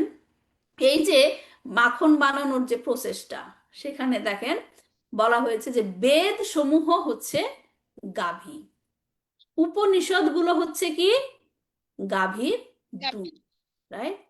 আর যে অ্যাসিড বা স্টার্টার যেটা দেওয়া হলো কার্ড বানানোর জন্য, সেটা হচ্ছে কি, যখন কেউ ভক্তি প্র্যাকটিস করে তার হচ্ছে পরম সত্যকে জানার জন্য আগ্রহ। প্রসেসটার সাথে চিন্তা করেন ভক্তি প্রসেসটা কিরকম ভাবে ব্যাখ্যা করা হয়েছে, যে অ্যাসিডটা যে ঢালা হলো সেটা হচ্ছে কি আমাদের জানার আগ্রহ, কৃষ্ণকে জানবো। এখন দুধকে জাল দেওয়া হলো, রাইট? দুধকে যেটা জাল দেওয়া হয় সেটার জন্য তাপের প্রয়োজন, রাইট? সেই তাপটা হচ্ছে আমরা যে সংকল্প ভগবানকে জানবো এবং ভক্তি প্র্যাকটিস করবো, সেটা যে সংকল্প, সেটা হচ্ছে এই তাপটা। আর যখন নাকি মন্থন করা শুরু হলো, সেটা কি একটা প্রসেস, কর্ম করছে, সেটা হচ্ছে কি অহৈতুকী অপ্রতিহত ভক্তি অনুশীলন। যখন এই ভক্তি করতে থাকবো, তখন কি ফলটা কি পাবো, কি তৈরি হবে মন্থন করার পরে কি পাবো? মাখন। মাখনটা পাবো। এই মাখনটা কি রিপ্রেজেন্ট করছে? শুদ্ধ এবং নরম মাখন। সেটা হচ্ছে শুদ্ধ ভক্তিতে পূর্ণ, কৃষ্ণের প্রতি সমর্পিত বিশুদ্ধ হৃদয়। বুঝতে পারছেন? তো এই কারণে এই পর্যায়ে পৌঁছানোর পর একজন ভক্ত বা সাধকের যে হৃদয় শুদ্ধ ভক্তি এবং আত্মসমর্পণের চেতনায় মাখনের মতো গলে যায়। তাহলে কি, যে মাখনটা পাওয়া গেল সে প্রসেসের মধ্যে থেকে, সেই মাখনটা কি ভক্তের শুদ্ধ হৃদয়, যেটা ভক্তিতে পূর্ণ, কৃষ্ণের প্রতি পূর্ণ সমর্পিত, রাইট? তাহলে কৃষ্ণ যখন মাখন চুরি করতে যেত, কৃষ্ণকে আসলে মাখন চুরি করতে যেত নাকি চুরি করতে যেত বলেন? ভক্তের শুদ্ধ হৃদয় চলবে। ভক্তের শুদ্ধ হৃদয়, ভক্তের শুদ্ধ হৃদয় চুরি করতে যেত। এখন যেটা বলা হচ্ছে যে মাখন তো দুধ থেকেই আসে, রাইট? তাহলে দুধ পছন্দ করছে না, মাখন পছন্দ করছে, তার আরেকটা কারণ কি? এখন যদি আমরা দুধ এবং মাখনের মধ্যে পার্থক্য করি, হ্যাঁ, কি পার্থক্য পাবো? দুধের সাথে যদি জল মেশানো হয়, জল কি দুধের সাথে মিশে যাবে না যাবে না, নাকি জল আলাদা থাকবে? দুধের সাথে মিশে যাবে। দুধের সাথে মিশে যাবে, রাইট? কিন্তু যখন বাটারের মধ্যে আপনি জল দিবেন, জলটা কি মিশে যাবে বাটারের সাথে, নাকি বাটারটা ভাসবে জলের মধ্যে? আসবে। বাটারটা ভাসবে। তাহলে কি পার্থক্য এখানে? দুধের মতো যদি মন থাকে, তখন কি হবে, এই জড় জগতে যা কিছু ঘটছে আশেপাশে, সেটাতে সহজেই আমরা কি মিশে যাব।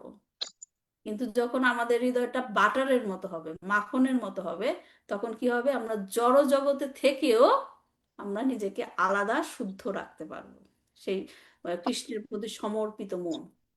এখানে জল থাকবে, কিন্তু জলের সাথে কি হবে না, মাখনটা মিশে মিশবে যাবে, না। মিশবে না। তো সেটি হচ্ছে কি শুদ্ধ হৃদয়, এবং সেটাই কি চায় ভগবান, সেই হৃদয়টা কি চাচ্ছে, এবং সেই হৃদয় চুরি করতেই সে গোপীদের ঘরে গিয়ে গিয়ে মাখন চুরি করত। হ্যাঁ, জড় জগতে যেগুলো অনর্থ, অনর্থগুলি থেকে সেগুলা মুক্ত, মুক্ত মুক্ত হৃদয়। এই কারণে কৃষ্ণের আরেকটা নাম কি? নবনীত তস্কর। নবনীত তস্কর, যিনি মাখন চোর। হ্যাঁ, তাহলে এখন বোঝা গেল যে আসলে কৃষ্ণ মাখন চুরি করতে যেত না, কি চুরি করতে যেত? ভক্তের হৃদয়। ভক্তের হৃদয়। তারপর কি হচ্ছে যে মা, যশোদা মা কি করছে তখন? দধি মন্থন করছে। দধি মন্থন করার সময় কি করছিল দেখেন, এখানে সুন্দর একটা জিনিস শেখার আছে, যে তিনি তখন কি করছিল? কৃষ্ণের লীলা স্মরণ করে সুন্দর করে গান গাচ্ছিল। হ্যাঁ, কৃষ্ণের এই লীলাটা যখন হয়েছে, দামোদর লীলা যখন হয়েছে, কৃষ্ণের বয়স ছিল কত? কেউ জানেন? পাঁচের আগে। 8 হ্যাঁ, বছর। তো এর মধ্যে কৃষ্ণ কি করেছে? অনেক লীলা করেছে, রাইট? যেমন পুতনা পুতনা বধ, তারপর শাকাটাসুরা বধ, যেটা নাকি মন্দাকিনী মাতাজি উল্লেখ করেছিলেন। তারপর কি তৃণাবর্তা বধ, রাইট? তো এই লীলাগুলো মনে করে করে কি করছে যশোদা মা? গান গাইছে। এবং তার সাথে সাথে কি করছে? যে কৃষ্ণের, সুতরাং কৃষ্ণ লীলা সর্বদা মনে রাখার সহজ উপায়, আচার্য বলেছেন যে সহজ উপায় হচ্ছে সেগুলো যদি আমরা গানের মাধ্যমে মনে রাখে। এই কারণে আচার্যরা কি রচনা করেছেন? ভজন। ভজনের মধ্যে দেখবেন যে গোস্বামীদের ভজন, ভক্তিবিনোদ ঠাকুরের অনেক ভজন, সেখানে ভজনের মাধ্যমে আমরা কৃষ্ণের অনেক লীলা দেখতে পাই। তো এখানে আমরা দেখছি যে যশোদা মা ভক্তের কিরূপে, একজন ভক্ত কিরূপে কৃষ্ণ ভাবনামৃত হওয়া যায়, তিনি দধি মন্থন করার জন্য মুখ দিয়ে কি করছেন? কৃষ্ণ লীলা বলছেন, রাইট? এবং হাত দিয়ে কৃষ্ণের জন্য কি করছেন? দধি মন্থন করছেন। তাহলে এখন তৈরি করছে। হ্যাঁ, সরি, দধি মন্থন করছেন। তার মানে তিনি কি কায় মন, কায় মানে তার শরীর, মন মানে সে কৃষ্ণকেই রেখেছে, আর বাক্য মানে কি? সে গান গাচ্ছে। কায় মন বাক্যে সে কি করছে? কৃষ্ণের সেবা করছে, সর্বদা কৃষ্ণ ভাবনামৃত। এবং আরেকটা জিনিস আচার্যরা উল্লেখ করেছেন, তিনি যখন গান গাইছিলেন তার লীলাগুলো, তার হাতের চুড়ি নড়ছিল, মন্থন করছিল না, তার হাতের চুড়ি নড়ছিল, যেন তা করতালের সুমধুর সুর। এবং তিনি যখন মন্থন করছিলেন সেখানে একটা আওয়াজ হচ্ছে দধি মন্থন করার, তা যেন মৃদঙ্গের সুর। তার মানে যশোদা মা গাচ্ছে, তার সাথে করতালও বাজছে, এবং তার সাথে কি? মৃদঙ্গও বাজছে, এবং সব মিলিয়ে এক অপূর্ব কীর্তনের মতো মনে হচ্ছিল। তো এই এই জায়গায় আমরা দেখতে পাই যে যশোদা মা আমাদেরকে কিভাবে সদা সর্বদা কৃষ্ণ ভাবনামৃত হওয়ার শিক্ষা দিচ্ছেন। তার পরের শ্লোকে আহ সুখদেব গোস্বামী যে মাতৃত্বের যে রূপ, মাতৃত্বের যে যশোদা মার যে মাতৃত্বের রূপ, সেটা সে বর্ণনা করেছেন। এবং সেখানে আরেকটা জিনিস বলা হয়েছে, তিনি যখন সেই দধি মন্থন করছেন, তার সমস্ত মুখমণ্ডল ঘর্মাক্ত হয়ে পড়েছিল, ঘেমে যাচ্ছিল, এবং তার চুল থেকে মালতী, তিনি তো মালা পরতেন, মালতী ফুলের মালা, সেই মালাটা পড়ে যাচ্ছিল। হ্যাঁ, তো কেন যাচ্ছিল? সেটা নাকি আসলে আধ্যাত্মিক জগতে কৃষ্ণের লীলায় যা কিছুই দেখা যায়, জড় হোক যাই হোক, সবকিছুই কিছু চেতনা সমন্বিত। এটা কেউ বিশ্বাস করুক বা না করুক, সবকিছুর মধ্যেই চেতনা ছিল, সবকিছুর মধ্যেই চেতনা ছিল। যেমন ধরেন, কেউ শ্রীমদ্ ভাগবতমে পড়ে থাকবেন, যখন ভগবান শ্রীকৃষ্ণ কুরুক্ষেত্রের যুদ্ধ শেষে দ্বারকায় প্রবেশ করেছিল, রাইট? দ্বারকায় প্রবেশ করে দ্বারকার যে পথে, গেটে, সে দ্বারকাবাসীকে জানানোর জন্য যে আমি এসেছি, তখন সে কি করছিল? শঙ্খ বাজাচ্ছিল। এবং সেই শঙ্খ, যখন শঙ্খটা তার অধর, তার ঠোঁট টাচ করেছিল, সে সাদা শঙ্খ সে ঠোঁটের রঙে রাঙা হয়ে গিয়েছিল। তার মানে কি? কৃষ্ণের স্পর্শে সেই শঙ্খটা, একটা জড় বস্তু, রাইট? সেই শঙ্খটাও যেন প্রাণ ফিরে পেয়েছিল, চেতনা ফিরে পেয়েছিল। ঠিক সেই রকম এইখানেও যে আমরা মালতী ফুলের কথা বলছি, সেও যেন মনে হচ্ছে চেতনা সমন্বিত। কেন মার ই থেকে, মাথা থেকে, চুল থেকে গড়িয়ে পড়ছে, কারণ সে দেখছে যে যশোদা মা কৃষ্ণের জন্য ভক্তি করছে এরকম কায় ও মনোবাক্যে। তখন তারা ভাবছে যে আমাদের অবস্থান কোথায় হওয়া উচিত? যশোদা মায়ের শ্রী চরণে। তাই তারা মাথা থেকে পড়ে গিয়ে চরণে, যশোদা মার চরণে আশ্রয় নিচ্ছে। তো এখন যশোদা মা যখন দধি মন্থন করছিল বাইরে বসে, কৃষ্ণ তখন কি করছিল? পাশের ঘরে ঘুমাচ্ছিল। হ্যাঁ, তখন সে কি করলো? কৃষ্ণ সেইখান থেকে কি উঠে আসলো। হ্যাঁ, যখন কোনো ভক্ত পূর্ণ ভক্তি সহকারে কৃষ্ণ সেবাতে যুক্ত হয়, তখন ভগবান কিভাবে রেসিপ্রোকেট করে, কিভাবে প্রতিক্রিয়া করে? সে সে তখন হৃদয়ের ভক্তের সাথে কাছে, সে তখন ভক্তের কাছে ছুটে আসে। সেই রকম যশোদা মা যেরকম এখানে কৃষ্ণকে ডাকছিল, কীর্তন করছিল, কৃষ্ণের জন্য সেবা করছিল, তখন ভগবান আর সেখানে বসে থাকতে পারেনি। সে কি করলো? যশোদা ঘুম থেকে উঠে যশোদা মায়ের কাছে চলে আসলো। হ্যাঁ, আচার্যরা এখানে যে ব্যাখ্যা দিয়েছেন যে সমুদ্র মন্থন শ্রীমদ্ ভাগবতমে বর্ণিত আছে, রাইট? সমুদ্র মন্থনের মাধ্যমে কি কি উঠে এসেছিল? অনেক কিছু, রাইট? অনেক সম্পদ, নানা রকমের জিনিস, রাইট? ঘোড়া, হাতি, অমৃত পর্যন্ত উঠে এসেছিল, রাইট? আর এইখানে যশোদা মা কি মন্থন করছেন? দধি মন্থনের দ্বারা কাকে প্রকট করালেন তার সামনে? ভগবান শ্রীকৃষ্ণ। ভগবান ভগবান শ্রীকৃষ্ণকে স্বয়ং প্রকট করালেন।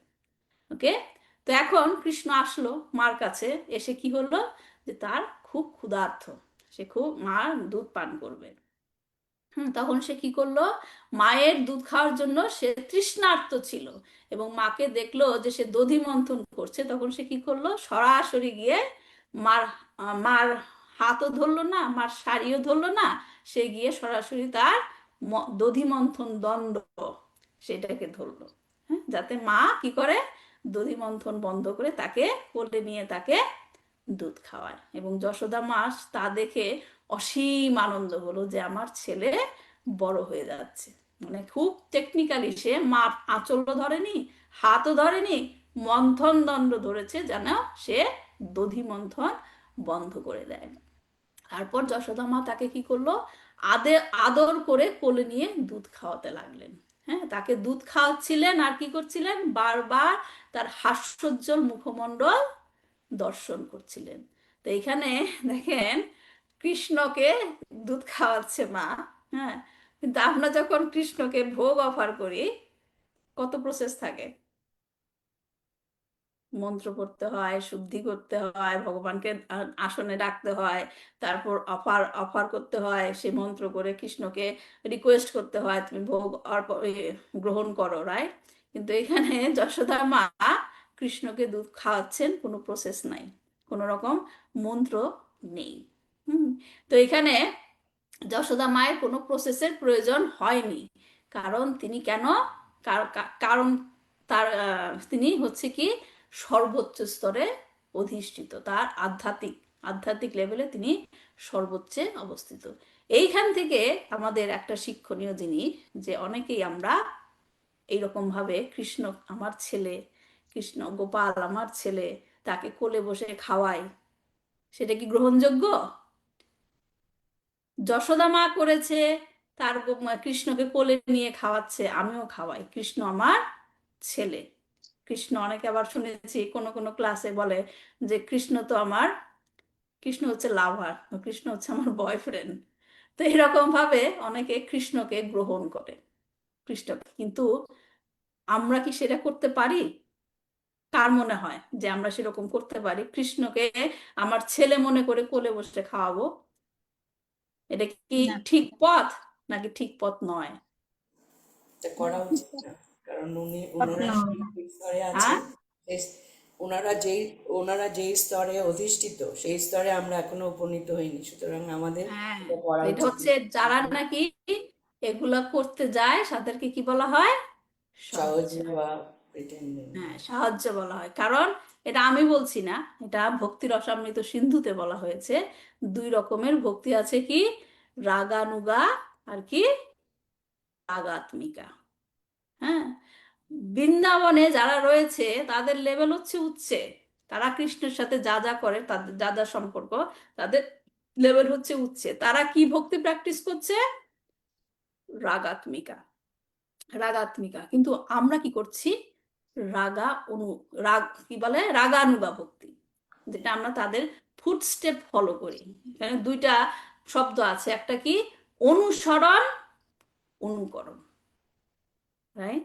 অনুকরণ ইজ নট অ্যালাউড, অনুসরণ আমাদেরকে ফলো করতে হবে, রাইট? ফলো করতে হবে।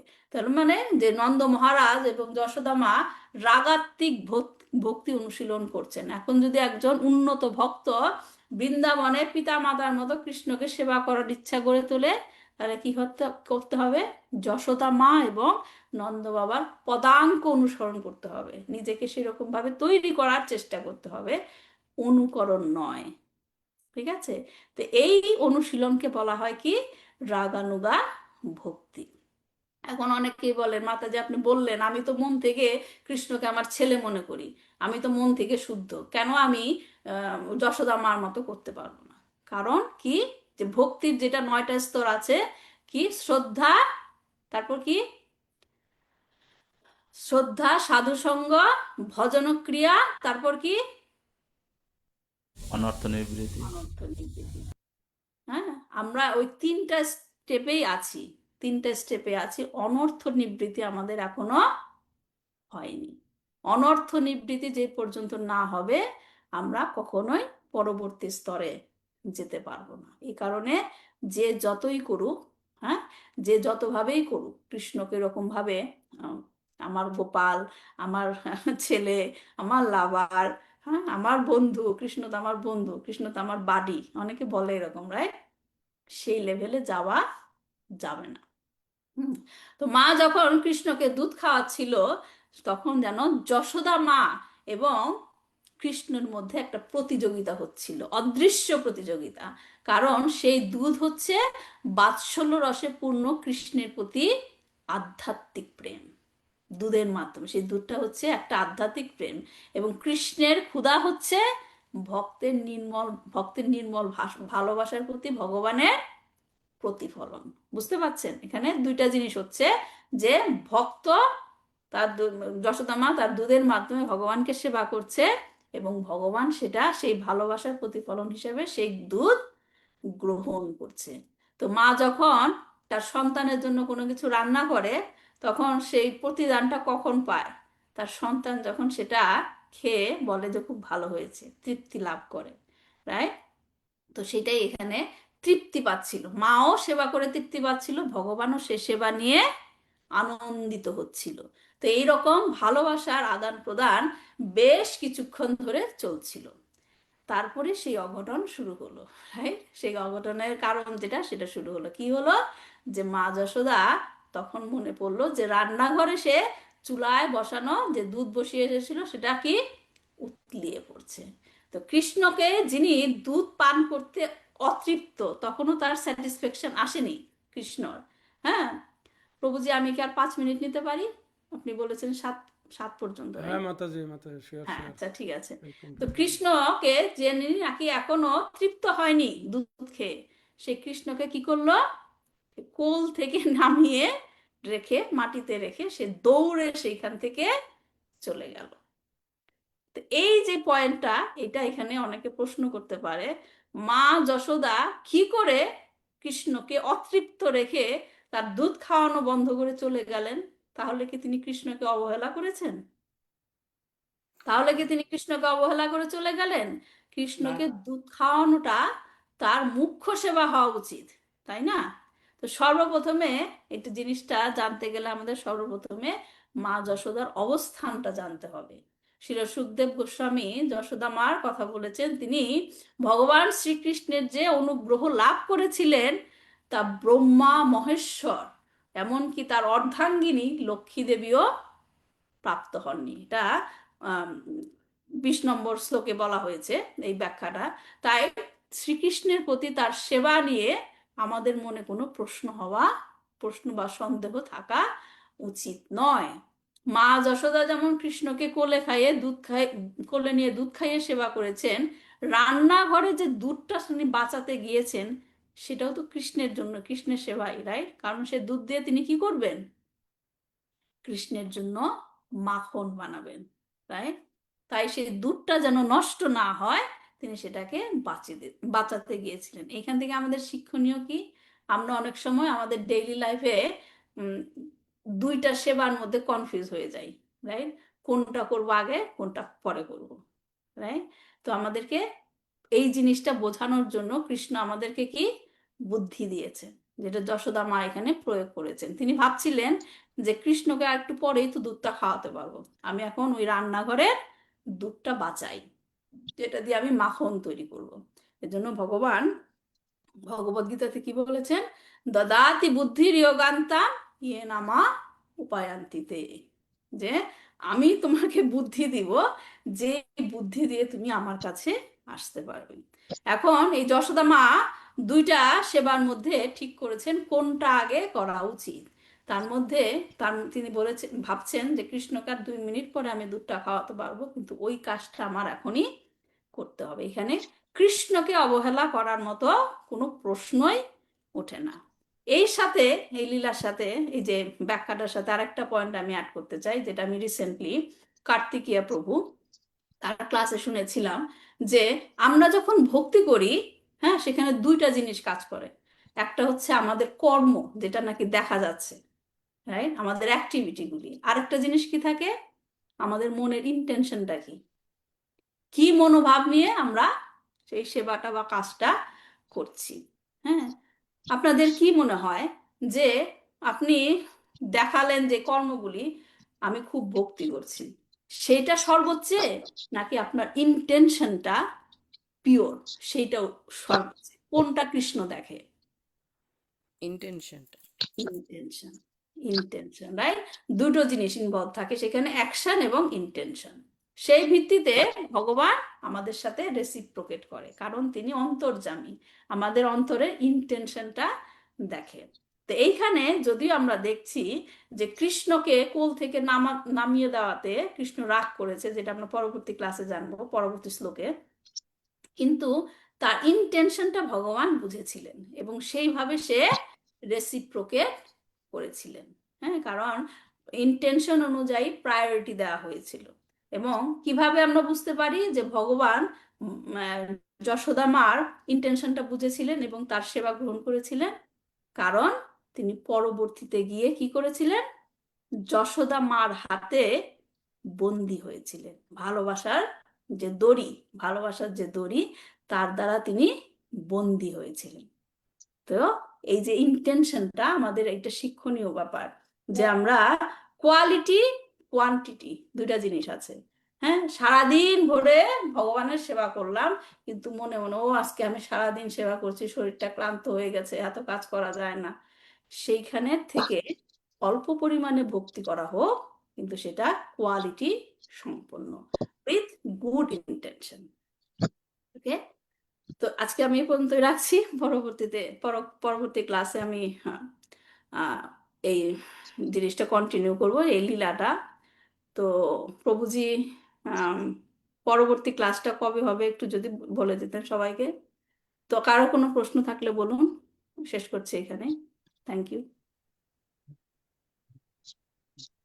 মাতাজি, আপনি যে ডেট দিয়েছেন তাতে 14 তারিখ ছিল না?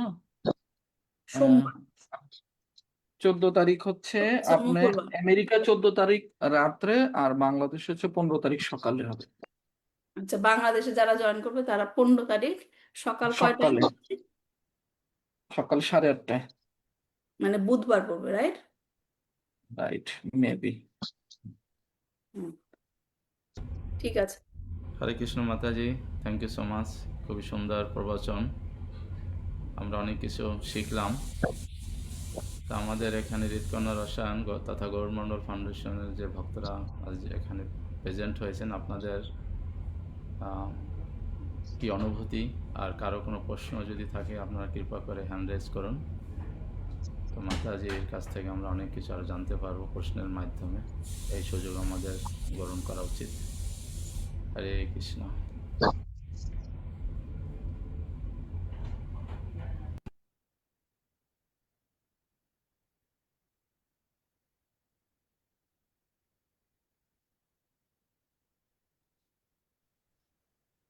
কৃষ্ণ মঞ্জু মাতাজি ডালাস থেকে কৃপা করে প্রশ্ন করুন। তারপরে কুলদীপ হরে রাম কৃষ্ণ আছেন। মাতাজি, ধন্যবাদ, প্রণাম। আর সবাইকে আমার সশ্রদ্ধ প্রণাম জানাচ্ছি। আর glories to Srila Prabhupada. And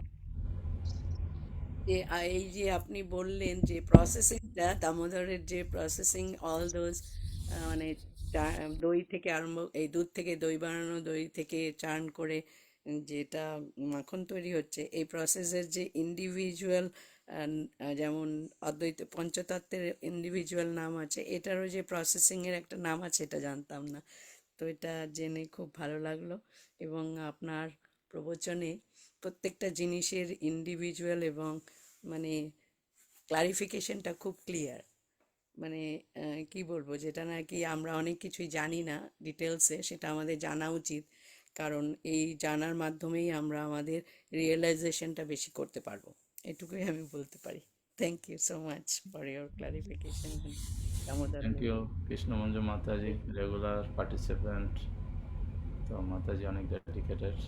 so Kuldeep প্রাণ পাবো সিলিকন ভ্যালি থেকে, ধন্যবাদ প্রণাম পাবো। হরে কৃষ্ণ প্রভুজি, ধন্যবাদ প্রণাম। জয় শ্রী গুরু মহারাজ, জয় শ্রী প্রভুপাদ। মাতাজির শ্রীচরণে আমার ধন্যবাদ প্রণতি। খুব সুন্দর আজকে আলোচনা করার জন্য। জাস্ট আজকের দর্শনটা আগে শেয়ার করি, তারপরে আমার প্রশ্ন করছি। Let me see how can I change my just a second.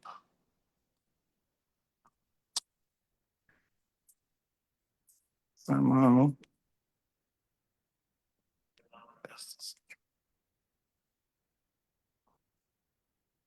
Okay. শিলা প্রভুপাদের দর্শন, ইসকন অফ সিলিকন ভ্যালির দর্শন আপনারা দেখছেন। শিলা প্রভুপাদ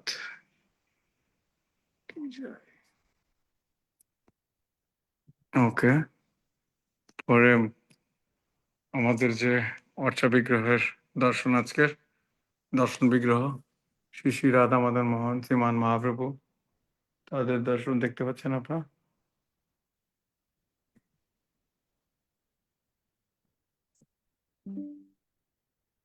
শ্রী শ্রী লক্ষ্মী নরসিংহ ভগবান এবং শ্রী শ্রী পঞ্চতত্ত্বের চিত্রপট রয়েছে এখানে। তো আমাদের এখানে এগুলো আমাদের পুরো শ্রীমন্দিরের সিংহাসনের দর্শন। হরে কৃষ্ণ। ওকে, তো মাতাজির কাছে আমার আসলে দুটো প্রশ্ন ছিল। প্রথম প্রশ্নটা হলো এই দামোদর মান সম্পর্কিত। সেটা হলো দামোদর মান তো আমরা আসলে শুরু হচ্ছে হলো আমাদের এখানে মঙ্গলবার, পূর্ণিমা হলো সোমবারে। তো অনেক ভক্তরা বলছে যে আমরা সোমবার থেকেই শুরু করি। তো আমি মাতাজির কাছে জানতে চাইছিলাম যে আসলে কিরকম ভাবে আমাদের দামোদর মানটা শুরু করা উচিত, পূর্ণিমা থেকে না পূর্ণিমার আগে, পূর্ণিমার দিন থেকে নাকি পরের দিন থেকে, এটা একটু যদি একটু পরিষ্কার করতেন। তো যেটা আমি পড়েছি, যেটা নাকি আমি ক্লাস থেকেও শুনেছি, এটা শুরু হয় শারদ পূর্ণিমা থেকে। শরৎ পূর্ণিমার সন্ধ্যা থেকে নাকি সকাল থেকে, ওই দিন থেকে আমরা ব্রত করবো? পূর্ণিমা যখন লাগবে তখন থেকেই হওয়ার কথা, কিন্তু আচ্ছা যেহেতু আচ্ছা আমরা এখানে 24 ঘন্টার মধ্যে ধরি, সকাল হলে এখান থেকে শুরু করি, সকাল থেকেই হওয়ার কথা। আচ্ছা, তার মানে কেউ যদি ব্রত করে থাকে তাহলে তার শরৎ পূর্ণিমা থেকে অ্যাকচুয়ালি ব্রত শুরু করা উচিত, এরকম একটা ব্যাপার, right? শরৎ পূর্ণিমা টু পূর্ণিমা। আচ্ছা আচ্ছা আচ্ছা। আর দ্বিতীয় প্রশ্নটা হলো মাতাজি, আপনি আপনার লেকচার একদম শুরুর দিকে বলছিলেন যে শুদ্ধ ভক্তির বিষয়গুলো, এবং সেখানে ভগবদ গীতার 1866 শ্লোকের কথা বলছিলেন যে সর্বধর্মান পরিত্যাজ্য, এটাই হলো শুদ্ধ ভক্তির অ্যাকচুয়ালি শ্লোক বা শুদ্ধ ভক্তির পরিচায়ক। তো এখানে আমার একটা বিষয়, একটা কনফিউশন লাগে। সেটা হলো যখন অষ্টম অধ্যায়ে রামানন্দ সংবাদে মহাপ্রভু যখন রামানন্দ রায়কে বিভিন্ন বিষয়ে ভক্তিতত্ত্বের বিষয় নিয়ে আলোচনা করছিলেন, তখন রামানন্দ রায় যখন বললেন যে সর্বধর্ম পরিত্যাগ করে ভগবানের শরণ নেওয়াটাই হলো গিয়ে জীবের অভিষ্ট লক্ষ্য, তখন মহাপ্রভু বললেন যে ইহাও বাহ্য, কহ কিছু আর। তো মহাপ্রভু আসলে কোন দৃষ্টিকোণ থেকে এটাকে আসলে বাহ্যিক ভাবে বর্ণনা করছেন? কারণ আমরা এই শ্লোকটা দেখি যে খুব সুন্দরভাবে সবাই আমরা ব্যবহার করি, কিন্তু দেখা গেছে মহাপ্রভু এটাকে আসলে পরিপূর্ণভাবে গ্রহণ করেননি শুদ্ধ ভক্তির ক্ষেত্রে। তো এটা যদি একটু বুঝিয়ে বলতেন মাতাজি। যেটা আমি বুঝতে পারি প্রভুজি, যে ভগবদ গীতা আসলে ওই সিকোয়েন্সটা তো আপনি নিশ্চয়ই জানেন, যেটা নাকি ভগবদ গীতা যেখানে শেষ হয়েছে সেখানে শ্রীমদ্ ভাগবতম শুরু হয়েছে, শ্রীমদ্ ভাগবতম যেখানে শেষ হয়েছে সেখানে চৈতন্য চরিতামৃত শুরু হয়েছে, রাইট? তো ভক্তির কথা বলা হয়েছিল ভগবদ গীতাতে যেটা ভগবান শেষ ইনস্ট্রাকশন বলেছিলেন, ভক্তি প্র্যাকটিসের মাধ্যমে করতে হবে। কিন্তু সেইখান থেকে যে ভক্তি প্র্যাকটিসটা আসলে কিভাবে করতে হবে, ভক্তি প্র্যাকটিসটা, ভক্তি করো যেটা সাধারণ মানুষকে বলি আমরা, ভক্তি প্র্যাকটিস করেন, ভক্তি প্র্যাকটিস করেন, কিন্তু ভক্তি প্র্যাকটিসটা কিভাবে করতে হবে সেটা চৈতন্য মহাপ্রভু তার লীলাতে করে দেখিয়েছেন, রাইট, করে দেখিয়েছেন। এবং সবসময় যেটা বলা হয় যে কি বলবো, হায়ার রাখি, যেটা প্রথম জ্ঞান, তারপর ধীরে ধীরে সেই জ্ঞানটা আসে, সেই ধীরে ধীরে জ্ঞানটা আসে। তো আমাদের মতো বদ্ধ জীবদের, যেটা আমি ক্লাসে উল্লেখ করেছিলাম, যে চৈতন্য মহাপ্রভু রামানন্দ রায়কে বলেছিলেন যে বর্ণাশ্রম ধর্ম পালন করে জ্ঞান লাভ করে এগুলো হয় না, সেগুলো মানে ভক্তির মাধ্যমে করতে হয়। তো ভক্তির যে সহজ প্রসেস সেটা চৈতন্য মহাপ্রভু বলেছেন। হ্যাঁ, যেটা নাকি ভক্তি কিভাবে করতে হয় সেটার লিঙ্কও ভগবান শ্রীকৃষ্ণ গীতাতে দিয়েছেন, যে কিভাবে ভক্তিটা প্র্যাকটিস করতে হয়। হ্যাঁ, যদিও রাধারানীর নাম সেখানে উল্লেখ করা হয়নি, কিন্তু আচার্যরা সেটা ব্যাখ্যা করেছেন, সেখানে রাধারানীর নাম উল্লেখ করা হয়েছিল, রাধারানীর আশ্রয় থেকে ভক্তি প্র্যাকটিস করতে হবে।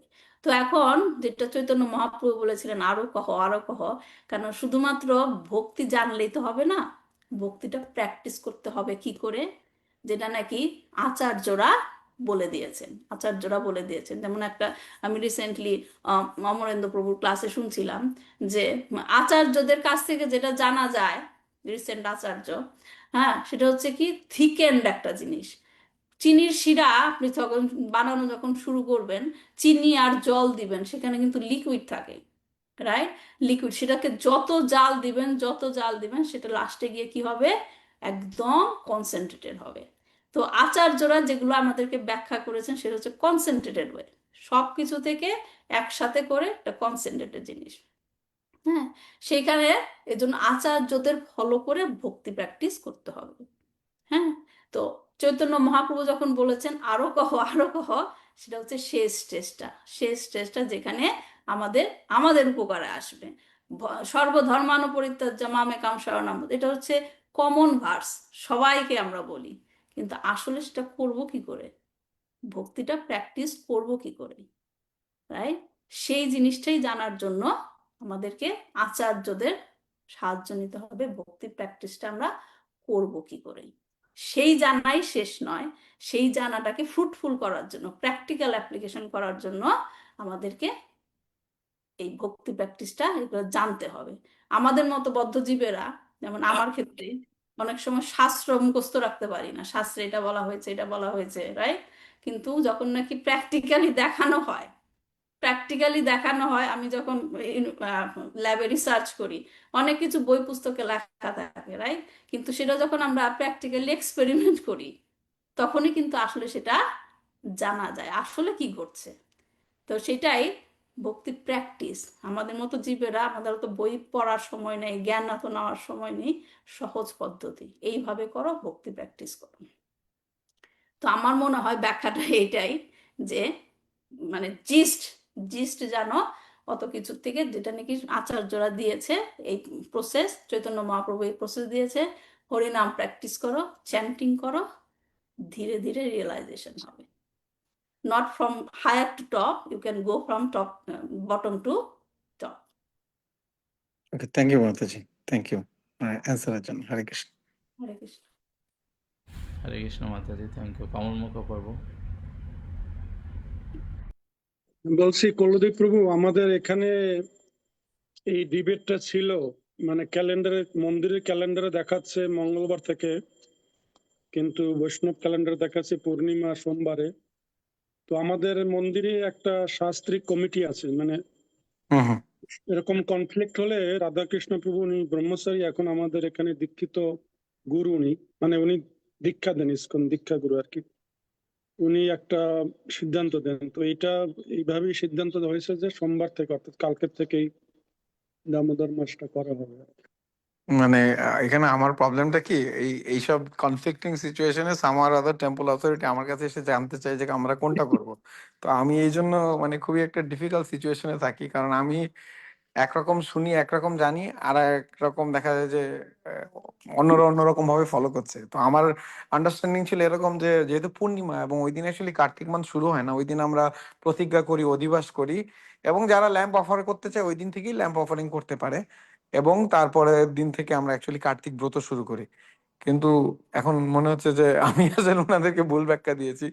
তো আমাদের এখানে ল্যাম্প অফারিং শুরু হচ্ছে আগামীকাল থেকেই, কিন্তু আমার মনে হয় যারা ব্রত করবে তারা মঙ্গলবার থেকেই ব্রত শুরু করবে, এটাই আমার আন্ডারস্ট্যান্ডিং ছিল। এই জন্য একটু ক্লারিফিকেশন আপনাদের সাথে। So you are the de facto শাস্ত্রিক অথরিটি না না, ডিফেক্ট না বাবু, সিলিকন ভ্যালি। এখানে আমি ওই জানি, কয়দিন আগে জগন্নাথ স্বামীর সাথে কথা বলছিলাম, বার্কলি মন্দির president, he glorified you lot. আচ্ছা, হরে কৃষ্ণ, হরে কৃষ্ণ। আমাদের থ্যাংক তো ইউ। দরকার এরকম ইয়াং জেনারেশন যারা আমাদেরকে পথ দেখাবে। তো কুলদীপ প্রভুর জন্য আমরা সবাই খুব প্রাউড। আমাদের দরকার প্রভু আপনাদের মতো বরিষ্ঠ ভক্তরা যারা আসলে অনেক দূর এগিয়ে গেছেন এবং আমাদেরকে হাত ধরে নিয়ে যেতে পারবেন সেই একই পথে, আমাদের সেটাই বেশি দরকার। হরে কৃষ্ণ। হরে কৃষ্ণ। সমস্ত বৈষ্ণব ভক্তদের শ্রীচরণে আবার ধন্যবাদ, প্রণাম। তো আপনাদের আর কারো কোনো প্রশ্ন, জিজ্ঞাসা? কারণ আমাদের এই প্ল্যাটফর্মে অনেক বিদগ্ধ পণ্ডিত ব্যক্তিরা ক্লাস দিয়ে থাকেন। আমার একটা নিবেদন ছিল যে আপনারা আমাদের ভক্তি জীবন চর্চা করতে গেলে পরে অনেক প্রতিবন্ধকতার সৃষ্টি হয়, প্রতিকূল পরিবেশের সৃষ্টি হয়, সিদ্ধান্ত আমরা জানি না। তো আপনারা সেই প্রশ্নগুলো আপনারা লিখে নিয়ে আসতে পারেন এক সপ্তাহ আগেও, ছোটোখাটো প্রশ্ন, তাহলে আমরা এই প্ল্যাটফর্মে আমরা সেই সুযোগটা আমরা নিতে পারি।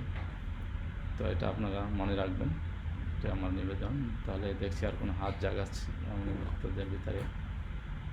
তো মাতাজি, আমি একটা আমার একটা প্রশ্ন হলো যে আপনি এখানে খুব সুন্দরভাবে ব্যাখ্যা করেছেন যে এই দামোদর লীলার কথা আলোচনা করতে গিয়ে যে শ্রদ্ধা, সাধুসঙ্গ, অনর্থ নিবৃত্তি, আমরা অনর্থ নিবৃত্তির স্তরে আমরা আছি। তো আমাদের এই ভক্তি জীবনে আমি অনেক অনর্থ, বাইরে না, অনর্থ অনেক আমাকে অ্যাটাক করে। তো আমরা দেখতে পাই অনেক সময় আপনার সাথে যেটা খুব সুন্দর একটা জিনিস আমাদের মনে রাখা দরকার, যে অনুকরণ আর অনুসরণ। তো আমাদের সবসময় আচার্যদের অনুসরণ করা উচিত।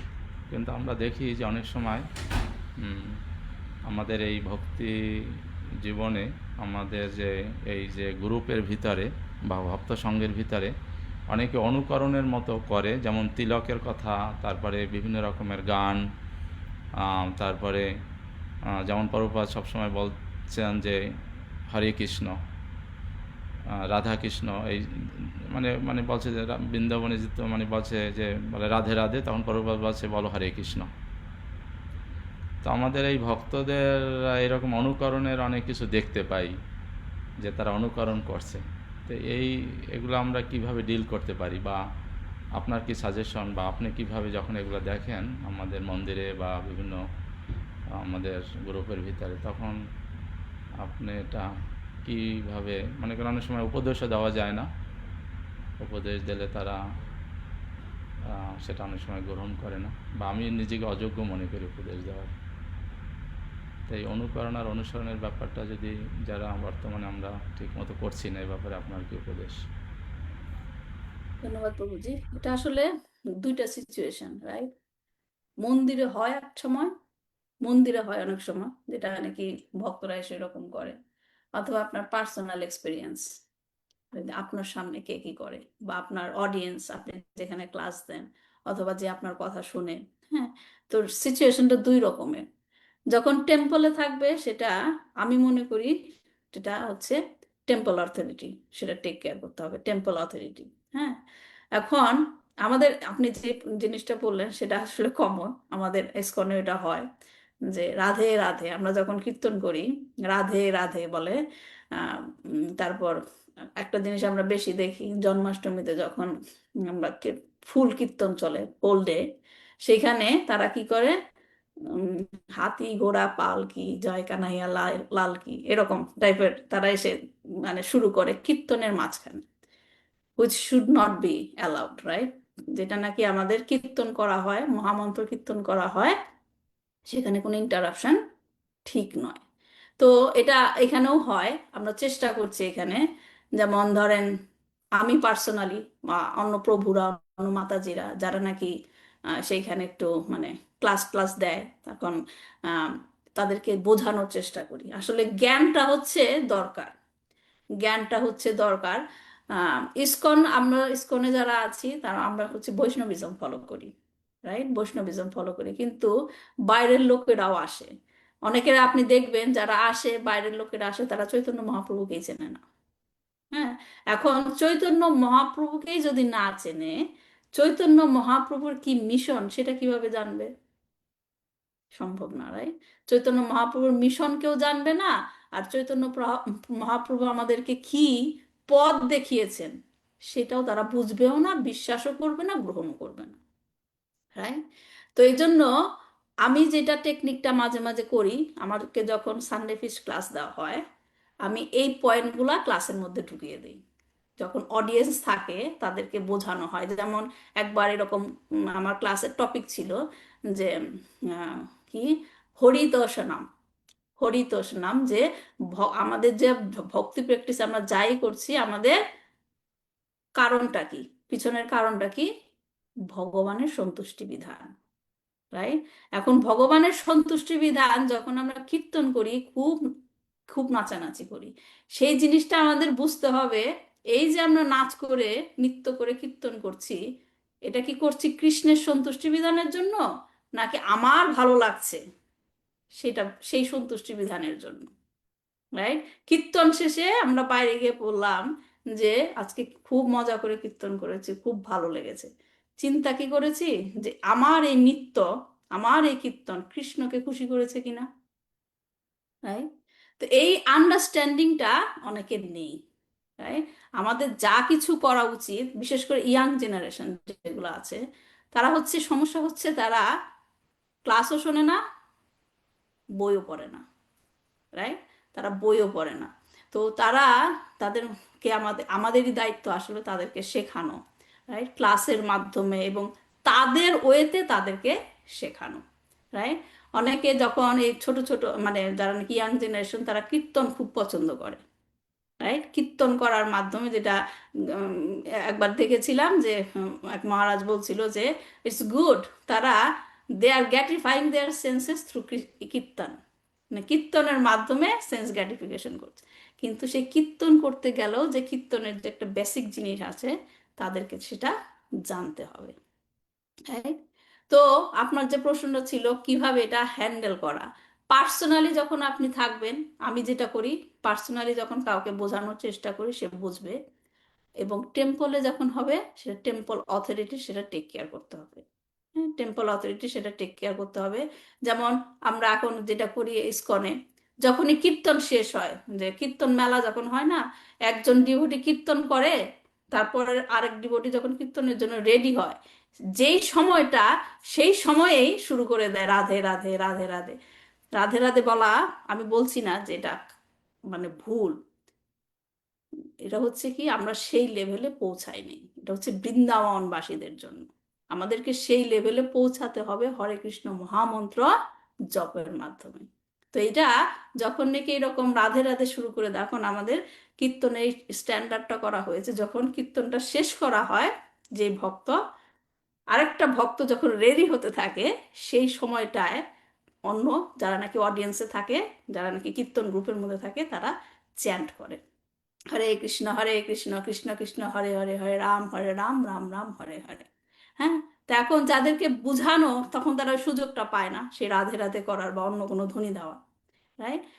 তাদেরকে সাপ্রেস করে রাখা হয় নাই। এর আমি বলবো না যে তাদেরকে অবহেলা করছে, তাদেরকে অপমান করা হচ্ছে, সেইটা না। সেটা হচ্ছে তাদেরকে ভুল জিনিসটার থেকে বের করে এনে শুদ্ধ জিনিসটা শেখানো, ঠিক সেই জিনিসটা শেখানোর চেষ্টা করা হচ্ছে, রাইট? তো এইভাবে এই জিনিসগুলোকে এইভাবে টেক কেয়ার করা যায়। যখন আমি লাস্ট যে জন্মাষ্টমীতে যখন নাকি, আমি জানি না আপনাদের টেম্পলে হয় কিনা, আমাদের 12টা বাজে হচ্ছে ফ্লাওয়ার আউটফিট দর্শন হয়। ফ্লাওয়ার আউটফিট দর্শন হয়, তখন কি করা হয়, শিল প্রভুপাদের স্ট্যান্ডার্ডে যখন নাকি ভগবানের দর্শন করা হয়, কি ছাড়া হয়? ব্রহ্ম সংহিতা, রাইট? ব্রহ্মসংহিতার সেই শ্লোকটা পাঠ করা হয়। হ্যাঁ, কিন্তু যারা নাকি বাইরের থেকে এসেছে তারা তো জানবে না আমাদের স্ট্যান্ডার্ড, রাইট? তোরা তারা তখন ওই জয় কানাইয়া লাল কি সেটা শুরু করে দিয়েছিল, রাইট? সেটা আমাদেরই তখন গিয়ে হ্যান্ডেল করতে হয়েছিল, please stop, don't say anything. তখন সেই ব্রহ্মসংহিতার শ্লোকটা চালানো হলো। তো এরকম ভাবে মাঝে মাঝে একটু হার্শ হতে হয়, হার্শ হতে হয়, কারণ সন্তান যখন কোনো একটু ভুল করে তখন তো বকা দিতেই হবে, রাইট? আর আমরা যারা যে শিল প্রভুপাদের মিশনে আমরা জয়েন করেছি, মিশনে আমাদের দায়িত্ব আছে, রাইট? সেটাকে টেক কেয়ার করতে হবে। তো এরকম সিচুয়েশন গুলো শুধুমাত্র আপনাদের ইস্কনে নয়, আমাদের এখানেও হয়। এটা হচ্ছে প্রভু যে বেসিক জ্ঞানের অভাব, বেসিক জ্ঞানের অভাব, তাদেরকে যতটা সম্ভব জ্ঞান দিতে হবে এবং তাদেরকে সেরকমভাবে গাইড করতে হবে, তাদেরকে ছেড়ে দিলে হবে না, গাইড করতে হবে। যে করুক, আমার কি তাতে, আমি তো কিছু করতে পারছি না, না সেটা না, তাদেরকে গাইড করতে হবে যে এইটা এটা করা উচিত, কারণ তারা আমাদের স্ট্যান্ডার্ড জানে না আমরা কোন পথে আগাচ্ছি। ঠিক আছে প্রভুজি? থ্যাংক ইউ মাতাজি, খুব সুন্দর যে আমরা যেহেতু পরপাদের মিশনে আছি, হুম আমাদের এই বিষয়টা খুবই মানে নজর দিতে হবে যে পরপাদের যেটা ইচ্ছা সেটা যেন আমরা প্রতিফলন করি। বাইরের লোকে বাইরে অনেক কীর্তন অনেক কিছু এরকম হয়, হ্যাঁ, এটা নিয়ে আমাদের অত মাথা ব্যথা নাই, ওটা আমরা একটা ভক্তি করি। কিন্তু আমাদের এখানে পরপাদ সর্বোচ্চ ভক্তি দিয়েছেন, সর্বশ্রেষ্ঠ পদ দিয়েছেন মহাপ্রভুর এই কলিযুগ অবতরণের। তো সেখানে অবশ্যই আমাদের এই স্ট্যান্ডার্ড মেনটেন করা উচিত। হুম তো এটা আমাদের যারা কর্তৃপক্ষ আছে আমি বলবো তাদের এটা নজর দেওয়া উচিত। কালকেরই একটা ছেলে এরকম তিলক পরে আসছে, তারপর আমার সামনেই পড়েছে। আমি মানে আমার মনের ভিতরে এরকম আছে যে এখানে ইস্কনের খায়, ইস্কনের সব কিছু আমরা টেক কেয়ার করি, আমরা দেখি যে কীরকম তিলক পরি বা পরুপাত কীরকম করেছে, এইরকম তিলক। আমরা তোর তিলকটা তো খুব ভালোই লাগে দেখতে। তখন ও হেসে দিয়েছে, বুঝতে পারছে যে আমি এটা পছন্দ করি নাই। কিন্তু আমি আর বেশি কিছু বলি না, কারণ ইয়াং যেটা বলেন যে ইয়াং জেনারেশন অথরিটি আছে, তারা বুঝবে বিষয়টা। তারপর এরকম অনেক তার সময় আরো হ্যান্ড রাইজ আছে, যখনই হ্যাঁ, নিজে আপনি টেক কেয়ার করতে মানে আমরা অসমর্থ হই, সেটা তো আমাদের আসলে শিক্ষণীয়, আমাদেরকে মানে শিখানো হয়েছে, যেখানে নাকি আসলে কোনো কোন্দল করা যাবে না, কোনো অ্যাডভার্স সিচুয়েশন ক্রিয়েট করা যাবে না, বিনয়ের সাথে সাথে তাদেরকে বোঝানোর চেষ্টা করা উচিত। কিন্তু যখন আপনার আউট অফ হ্যান্ড হয়ে যাবে তখন সেটা অথরিটির মাধ্যমে যাওয়া উচিত। কারণ আমাদেরকে কাউকে যখন কিছু শিখাতে যাব, বিশেষ করে ইয়াং জেনারেশনকে শিখানোর পাশে পাশে আমাদের একটা জিনিস খেয়াল রাখতে হবে, তারা যেন কোনোভাবে বিমুখ হয়ে না যায়, right? তারা যদি চলে যায় তাহলে তো আমাদের মিশন সফল হলো না। হ্যাঁ, সেটা ব্যর্থতা, রাইট। হুম। তো থ্যাংক ইউ তাদেরকে মাতাজি। বোঝাতে হবে এবং তারা যেন ইস্কনে থেকে যায় সেটার চেষ্টাটাও করতে হবে। তো মাতাজির কনক্লুশন হলো পরপাদের বই পড়তে হবে, তাহলে আমরা হ্যাঁ। সিদ্ধান্ত আমরা জানতে পারবো। তো অচিন্ত সম্পর্ক ডালাস থেকে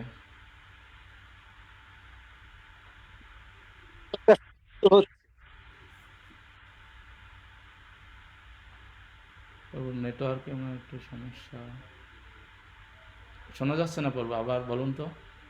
বলছি যে একটা শব্দ হচ্ছে। আচ্ছা ঠিক আছে, হ্যাঁ এখন বন্ধ হয়েছে। হ্যাঁ, হরে কৃষ্ণ মাতাজি, দণ্ডবত প্রণাম। নাচি চরণে। আশ্রয় লইয়া যে কৃষ্ণ ভজে, সেই বাঁচিয়ারায় আর সব মরে। আপনি আমরা আশ্রয় লইয়া ভজে, তারে কৃষ্ণ নাহি ত্যাজে। এটা কেমন আছে? হুম। হ্যাঁ, এই আশ্রয়টা হচ্ছে কৃষ্ণের শ্রীচরণে আশ্রয়। আমরা আমরা বিভিন্ন ভাবে বিভিন্ন সময় শুনি যে যেমন আপনি আজকে আপনার প্রবচনে বলেছেন যে রাধারানীর চরণ আশ্রয় নিয়ে আমাদের ভজন করতে হবে ভক্তি মার্গে। তা আবার ভগবান বলতেছে মামে বলছে প্রপদ্যন্তে মামে মায়ামে কঙ্করে, আবার বলতেছে সর্বধন্মান পরিতে মামে কং শরণং ব্রজ। তা কিন্তু ভক্তরা প্রবচন দেওয়ার সময় রাধারানীর চরণ আশ্রয় নিতে বলছে, এটা কিভাবে? এটা এটার সম্বন্ধে কি? ভগবান যখন বলছে যে প্রপদ্যন্তে মামাই বা প্রপদ্যন্তে, রাইট, সেটা হচ্ছে সর্বোচ্চ গোল, হাইয়েস্ট, রাইট? ভগবানের শ্রীচরণে সমর্পণ, ভগবানের শ্রীচরণে আশ্রয় নেওয়া। কিন্তু ইজ দ্যাট ইজি ভগবানের চরণে আশ্রয় নেওয়া? এই যে কুলদীপ প্রভু যে শ্লোকটা উল্লেখ করলেন, সর্বধর্মান পরিত্যাজ্যা মামেকাং শরণং ব্রজ, ছোট থেকে শুনে আসছি, কিন্তু আসলে কি আমরা পেরেছি ভগবানের শ্রীচরণে শরণাগত হতে? ভগবানের শ্রীচরণে যদি আমরা শরণাগত হতামই, তাহলে আমাদের জীবনে যে এত সমস্ত সমস্যা আসে, কেন আমরা বিভ্রান্ত হই, কেন আমরা কষ্ট পাই? যদি আমরা পূর্ণরূপে ভগবানের শ্রীচরণে সমর্পিতই হতাম, তাহলে বিপদ আসলেই আমাদের মনে আসতো মনে কৃষ্ণই সবকিছু টেক কেয়ার করবেন, আমরা তখন ওরই হওয়া ছেড়ে দিতাম। কিন্তু আসলে কি আমরা পারি সেটা? পারি? পারি না। তার মানে আমাদের সমর্পণ হয় নাই, সমর্পণ হয় নাই। তার মানে এই জন্য যে সমর্পণ হতে হবে ভগবানের শ্রীচরণে, সেটা হচ্ছে হাইয়েস্ট গোল। কিন্তু ভগবান এটাও জানে আমাদের মতো জীবদের জন্য এটা it's not easy, it's not easy. তাই তিনি ওয়ে দেখিয়েছেন, ওয়ে, যে কিভাবে কি প্রসেসে তুমি আমার কাছে শরণাগত হতে পারবে, কার কার মাধ্যম দিয়ে এলে। যখন আমরা বলি যে আশ্রয় লইয়া ভোজে তারে কৃষ্ণ নাহি দাজে, এই যে আশ্রয়, এই আশ্রয় শুধুমাত্র শ্রীকৃষ্ণের চরণের কথা বলা হয়নি। আশ্রয় মানে কি? গুরুর, গুরুর আশ্রয়ে যেতে হবে। এবং গুরু কার কার রিপ্রেজেন্টেটিভ? শ্রীমতী, যেটা চৈতন্য চরিতামৃততে আছে, শ্রীমতী রাধারানী এবং আর কে? বলরাম। কৃষ্ণ এই বল। বলরাম, হ্যাঁ। তো গুরু হচ্ছে তাদের রিপ্রেজেন্টেটিভ। প্রথম আশ্রয় নিতে হবে গুরুর কাছে, তারপর আপনি আস্তে আস্তে আপনি যে রাধারানীর শ্রীচরণেও আশ্রয় নিবেন সরাসরি, তাও অনেক সময় কঠিন হয়ে পড়ে। সবচেয়ে বেশ আশ্রয় নেওয়ার জায়গাটা হচ্ছে কে? গুরুপদ্ম, গুরু পাদপদ্ম, যেটা গুরুর আশ্রয় থেকে তারপর আপনি আস্তে আস্তে উঠে যাবেন, রাইট? একটা বিল্ডিং এ উঠতে গেলে ঝট করে উঠে যাওয়ার থেকে সম্ভব না, রাইট? আমাকে কি সিঁড়ি পার হয়ে হয়ে উঠতে হবে, রাইট? এবং সেটা কি করতে হবে? ধৈর্য সহকারে। আমাকে উঠতেই হবে 5 মিনিটের মধ্যে, তখন কি হবে? আপনার শরীরের হাঁপানি শুরু হবে, রাইট? শরীরের সমস্যা দেখা দিবে। কিন্তু আপনি যদি বুঝে বুঝে ওঠেন, প্রত্যেক স্টেপে স্টেপে পা দিয়ে দিয়ে সুন্দর করে ওঠেন, সেখানে বিপদেরও সম্ভাবনা নেই, পড়ে যাওয়ারও সম্ভাবনা নেই, শরীরের কোনো সমস্যাও দেখা দিবে না, রাইট প্রভুজি? Right right. হ্যাঁ। তো এইভাবেই হচ্ছে আশ্রয় মানে শুধুমাত্র ভগবানের আশ্রয়ের কথা বলেছেন। আশ্রয় যে বলছে যে গুরুর আশ্রয় নাও আগে, তারপর ধীরে ধীরে অন্য আশ্রয়গুলো নাও, তারপর তুমি আমার কাছে আসবে। কিন্তু যখনই আপনি গুরুর আশ্রয় নিবেন, তখন থেকেই কৃষ্ণের প্রোটেকশন শুরু হয়ে গেল। কৃষ্ণ যে বলেছেন, ভজনে যে বলেছেন তারে কৃষ্ণ নাহি ত্যাজে, ওই গুরুর আশ্রয় থেকেই সেই ভগবানের প্রোটেকশন শুরু হয়ে গেল। শুধু আমাদেরকে কি করতে হবে? শ্রদ্ধা সহকারে, ধৈর্য সহকারে সে আশ্রয় নিয়ে উপরে উঠে যেতে হবে। ঠিক আছে প্রভুজি? থ্যাংক ইউ মাতা। হরে কৃষ্ণ। হরে কৃষ্ণ। হরে কৃষ্ণ মাতাজি। কান্তা মাতাজি, প্লিজ আপনার প্রশ্ন করুন। হরে কৃষ্ণ। হরে সকল কৃষ্ণ। বৈষ্ণব চরণে আমার সশ্রদ্ধ প্রণতি এবং মাতাজির চরণে। আহ মাতাজি, আপনি 2বার রাধারানীর ব্যাখ্যা দিয়েছেন, তারপরও আমার 2টা প্রশ্ন। প্রথম প্রশ্নটা হলো, আমরা রাধারানীর আশ্রয় থেকে আমরা কৃষ্ণ সেবা করব। কৃষ্ণ হচ্ছে, রাধারানী হচ্ছেন কৃষ্ণ ভক্তির গুরু। তো তারপরে রাধারানীর নাম কেন নেওয়া যাবে না? রাধারানীর নাম কি নেওয়া যায় না? আপনি যখন হরে কৃষ্ণ মহামন্ত্র পড়েন হ্যাঁ, তখন আমি সেটাই বলতে যাচ্ছিলাম আপনাকে। আমরা তো বলছি, কিন্তু রাধে রাধে কেন বলা যাবে না? হরে শব্দ আমরা তো প্রতিনিয়তই জপছি। থ্যাংক ইউ মাতাজি। এটা হচ্ছে কি, রাধা কৃষ্ণ হচ্ছে যুগল স্বরূপ। আমাদের যে বৈষ্ণবিজমে বলা হয় যে রাধা চৈতন্য মহাপ্রভু যেমন রাধা কৃষ্ণ নহে ভিন্ন আর কি, তাই আমাদের একটু ডিটেলে বলতে হবে জিনিসটা। যেমন ধরেন কৃষ্ণ যখন লীলা করতে এসেছে, কৃষ্ণ গোলক বৃন্দাবন থেকে যখন লীলা করতে এসেছে, কোন লীলাটা ভগবান স্বয়ং করেছেন বলেন মাতাজি? ভগবান এসে ভৌম বৃন্দাবনে, যে ভৌম এই যে জড়জগতে এসেছেন, ভগবান লীলা করেছেন, কোন লীলাটা ভগবান স্বয়ং করেছেন? কোথাকার লীলা বলেন? বৃন্দাবনের লীলা। হ্যাঁ, রাসলীলাটা, হ্যাঁ। না, শুধু রাসলীলা না, হ্যাঁ, বৃন্দাবনে। বৃন্দাবনে রাসলীলার পরে যাবেন। রাসলীলা যে এটাই হচ্ছে সবার মানে চিন্তা ভাবনা, প্রথমে রাসলীলায় চলে যায়। হ্যাঁ, বৃন্দাবনের লীলা হচ্ছে বৃন্দাবনে যেখানে যখন নাকি যখন ভগবান শ্রীকৃষ্ণের জন্ম হলো দেবকী মার উদর থেকে, পেট থেকে, তখন ভগবানের আবির্ভাব হয়েছিল কোন রূপে? হ্যাঁ, শ্রীকৃষ্ণ রূপে। নারায়ণ। চতুর্ভুজ নারায়ণ। শ্রীকৃষ্ণ রূপে হয়েছিল না, চতুর্ভুজ নারায়ণ। চতুর্ভুজ রূপে। কেন এখন আপনি বলতে পারেন যে কেন ভগবান শ্রীকৃষ্ণ দেবকী মায়ের গর্ভ থেকে বের হলো চতুর্ভুজ রূপ ধারণ করলো, কেন কৃষ্ণ রূপ ধারণ করেন নাই, দ্বিভুজ রূপ? কারণ তাদের আরাধ্য দেবতা ছিল কে? নারায়ণ, চতুর্ভুজ। এবং যখন তাকে, এটা হচ্ছে গিরিরাজ স্বামী মহারাজ ওটা সুন্দর খুব ব্যাখ্যা দিয়েছেন, যখন তাকে ট্রান্সফার করা হলো, কৃষ্ণকে ট্রান্সফার করা হলো কোথায়? যশোদা মায়ের ঘরে। সেইখানে হচ্ছে স্বয়ং কৃষ্ণ চলে গিয়েছিল, স্বয়ং কৃষ্ণ চলে গিয়েছিল। এটা আরেকটা টপিক, এটা ব্যাখ্যা করার। তো সেইখানে বৃন্দাবন লীলাতে যা যা হয়েছে সেটা ভগবান স্বয়ং কৃষ্ণ করেছেন, ঠিক আছে?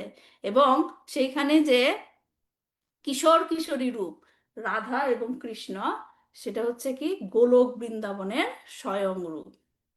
এবং ইসকনে আমরা যেটা বৈষ্ণবিজম ফলো করি সেটা হচ্ছে কি চৈতন্য মহাপ্রভুর মাধ্যমে তো আমরা বৈষ্ণবিজম ফলো করি। চৈতন্য মহাপ্রভু কি রাধা কৃষ্ণের যুগল মিলন, রাইট?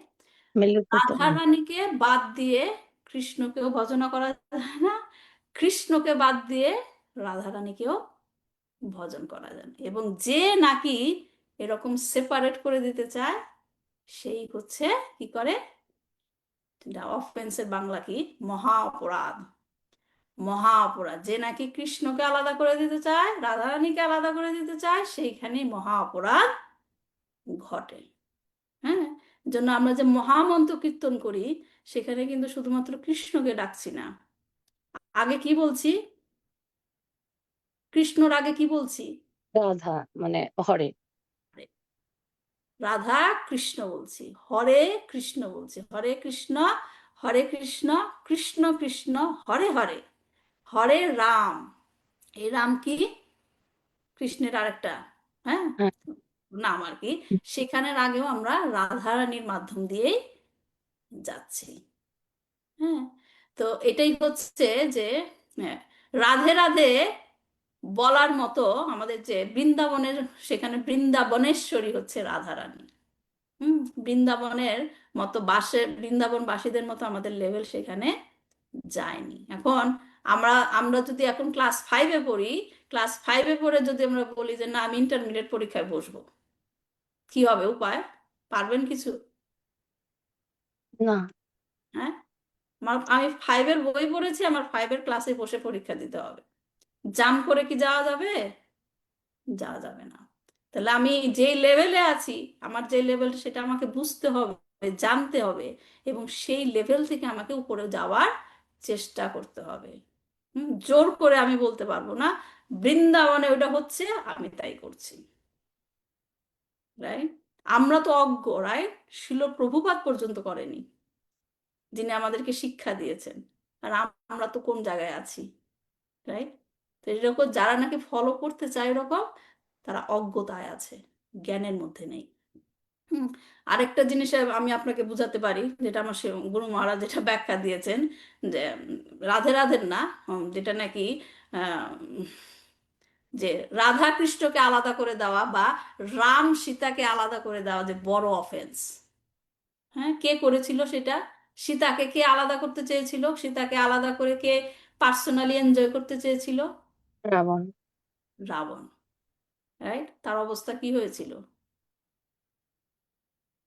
তিনি তো ধ্বংস হুম, হয়েছিলেন, তার পুরো একদম। বংশ ধ্বংস হয়েছিল।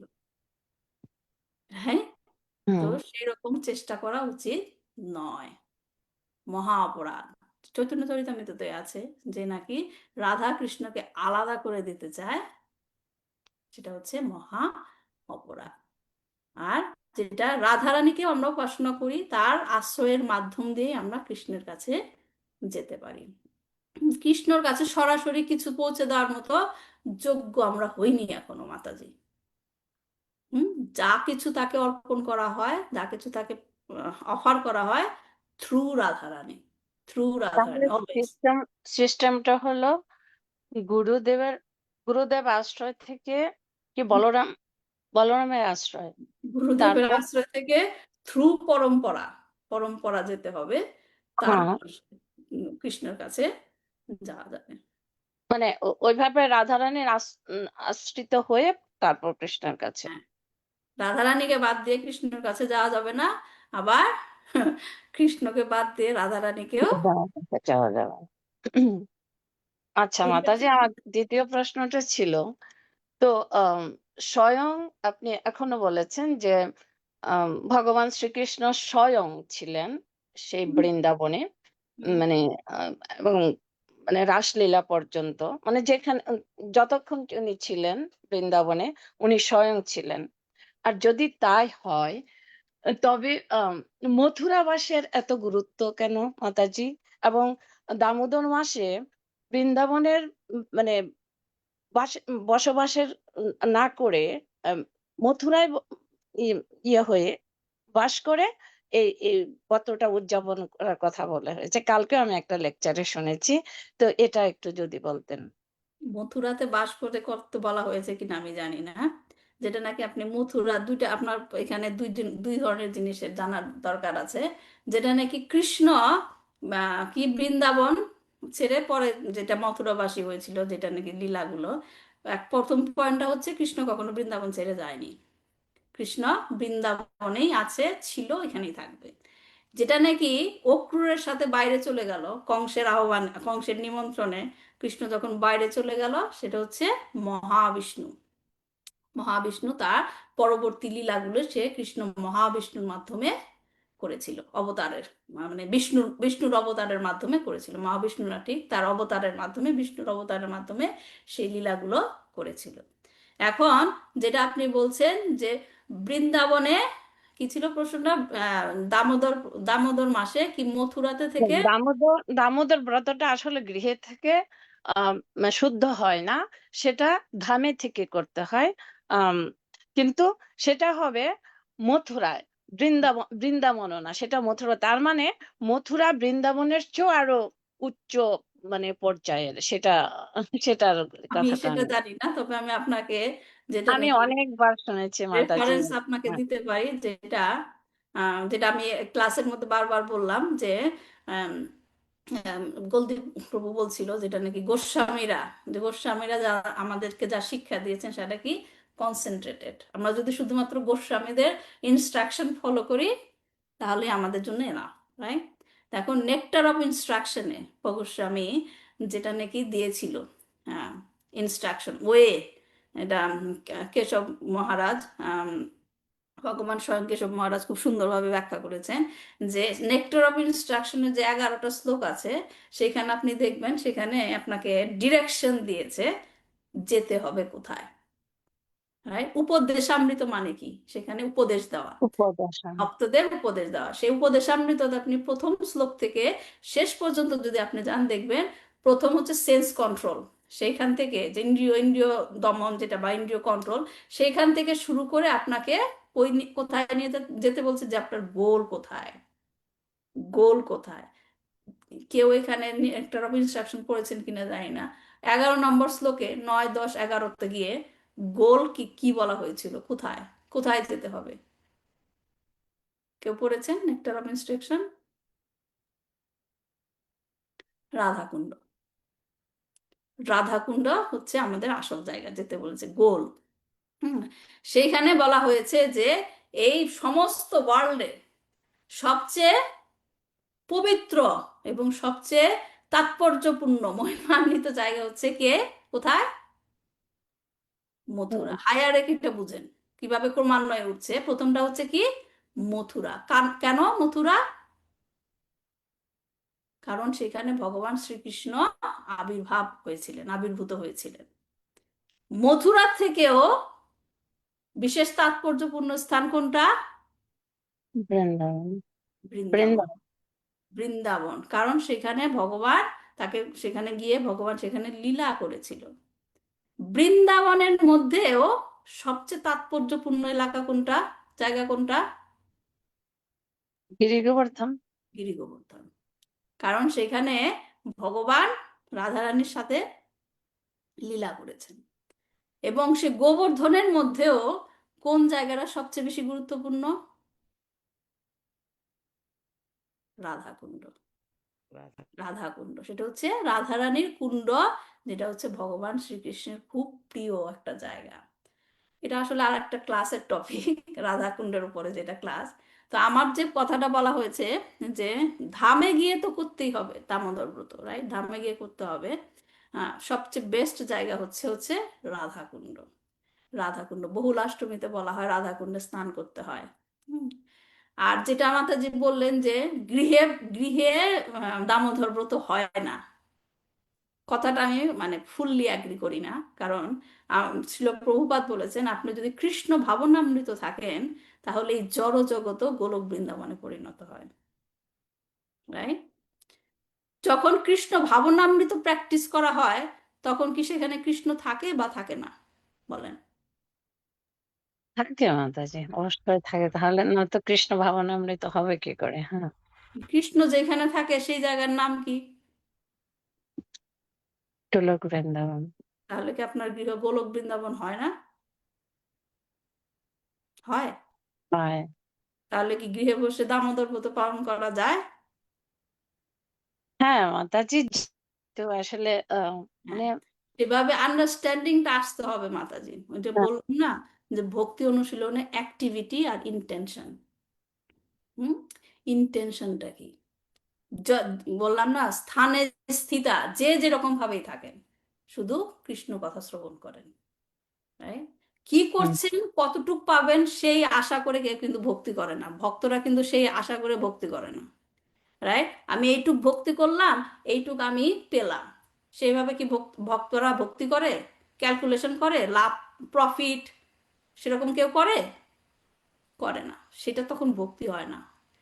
আমি আমার কাজ করে যাচ্ছি, কি হবে না হবে, কৃষ্ণ কি দিবে না দিবে সেটা কৃষ্ণের কাজ। ঠিক আছে মাতাজি?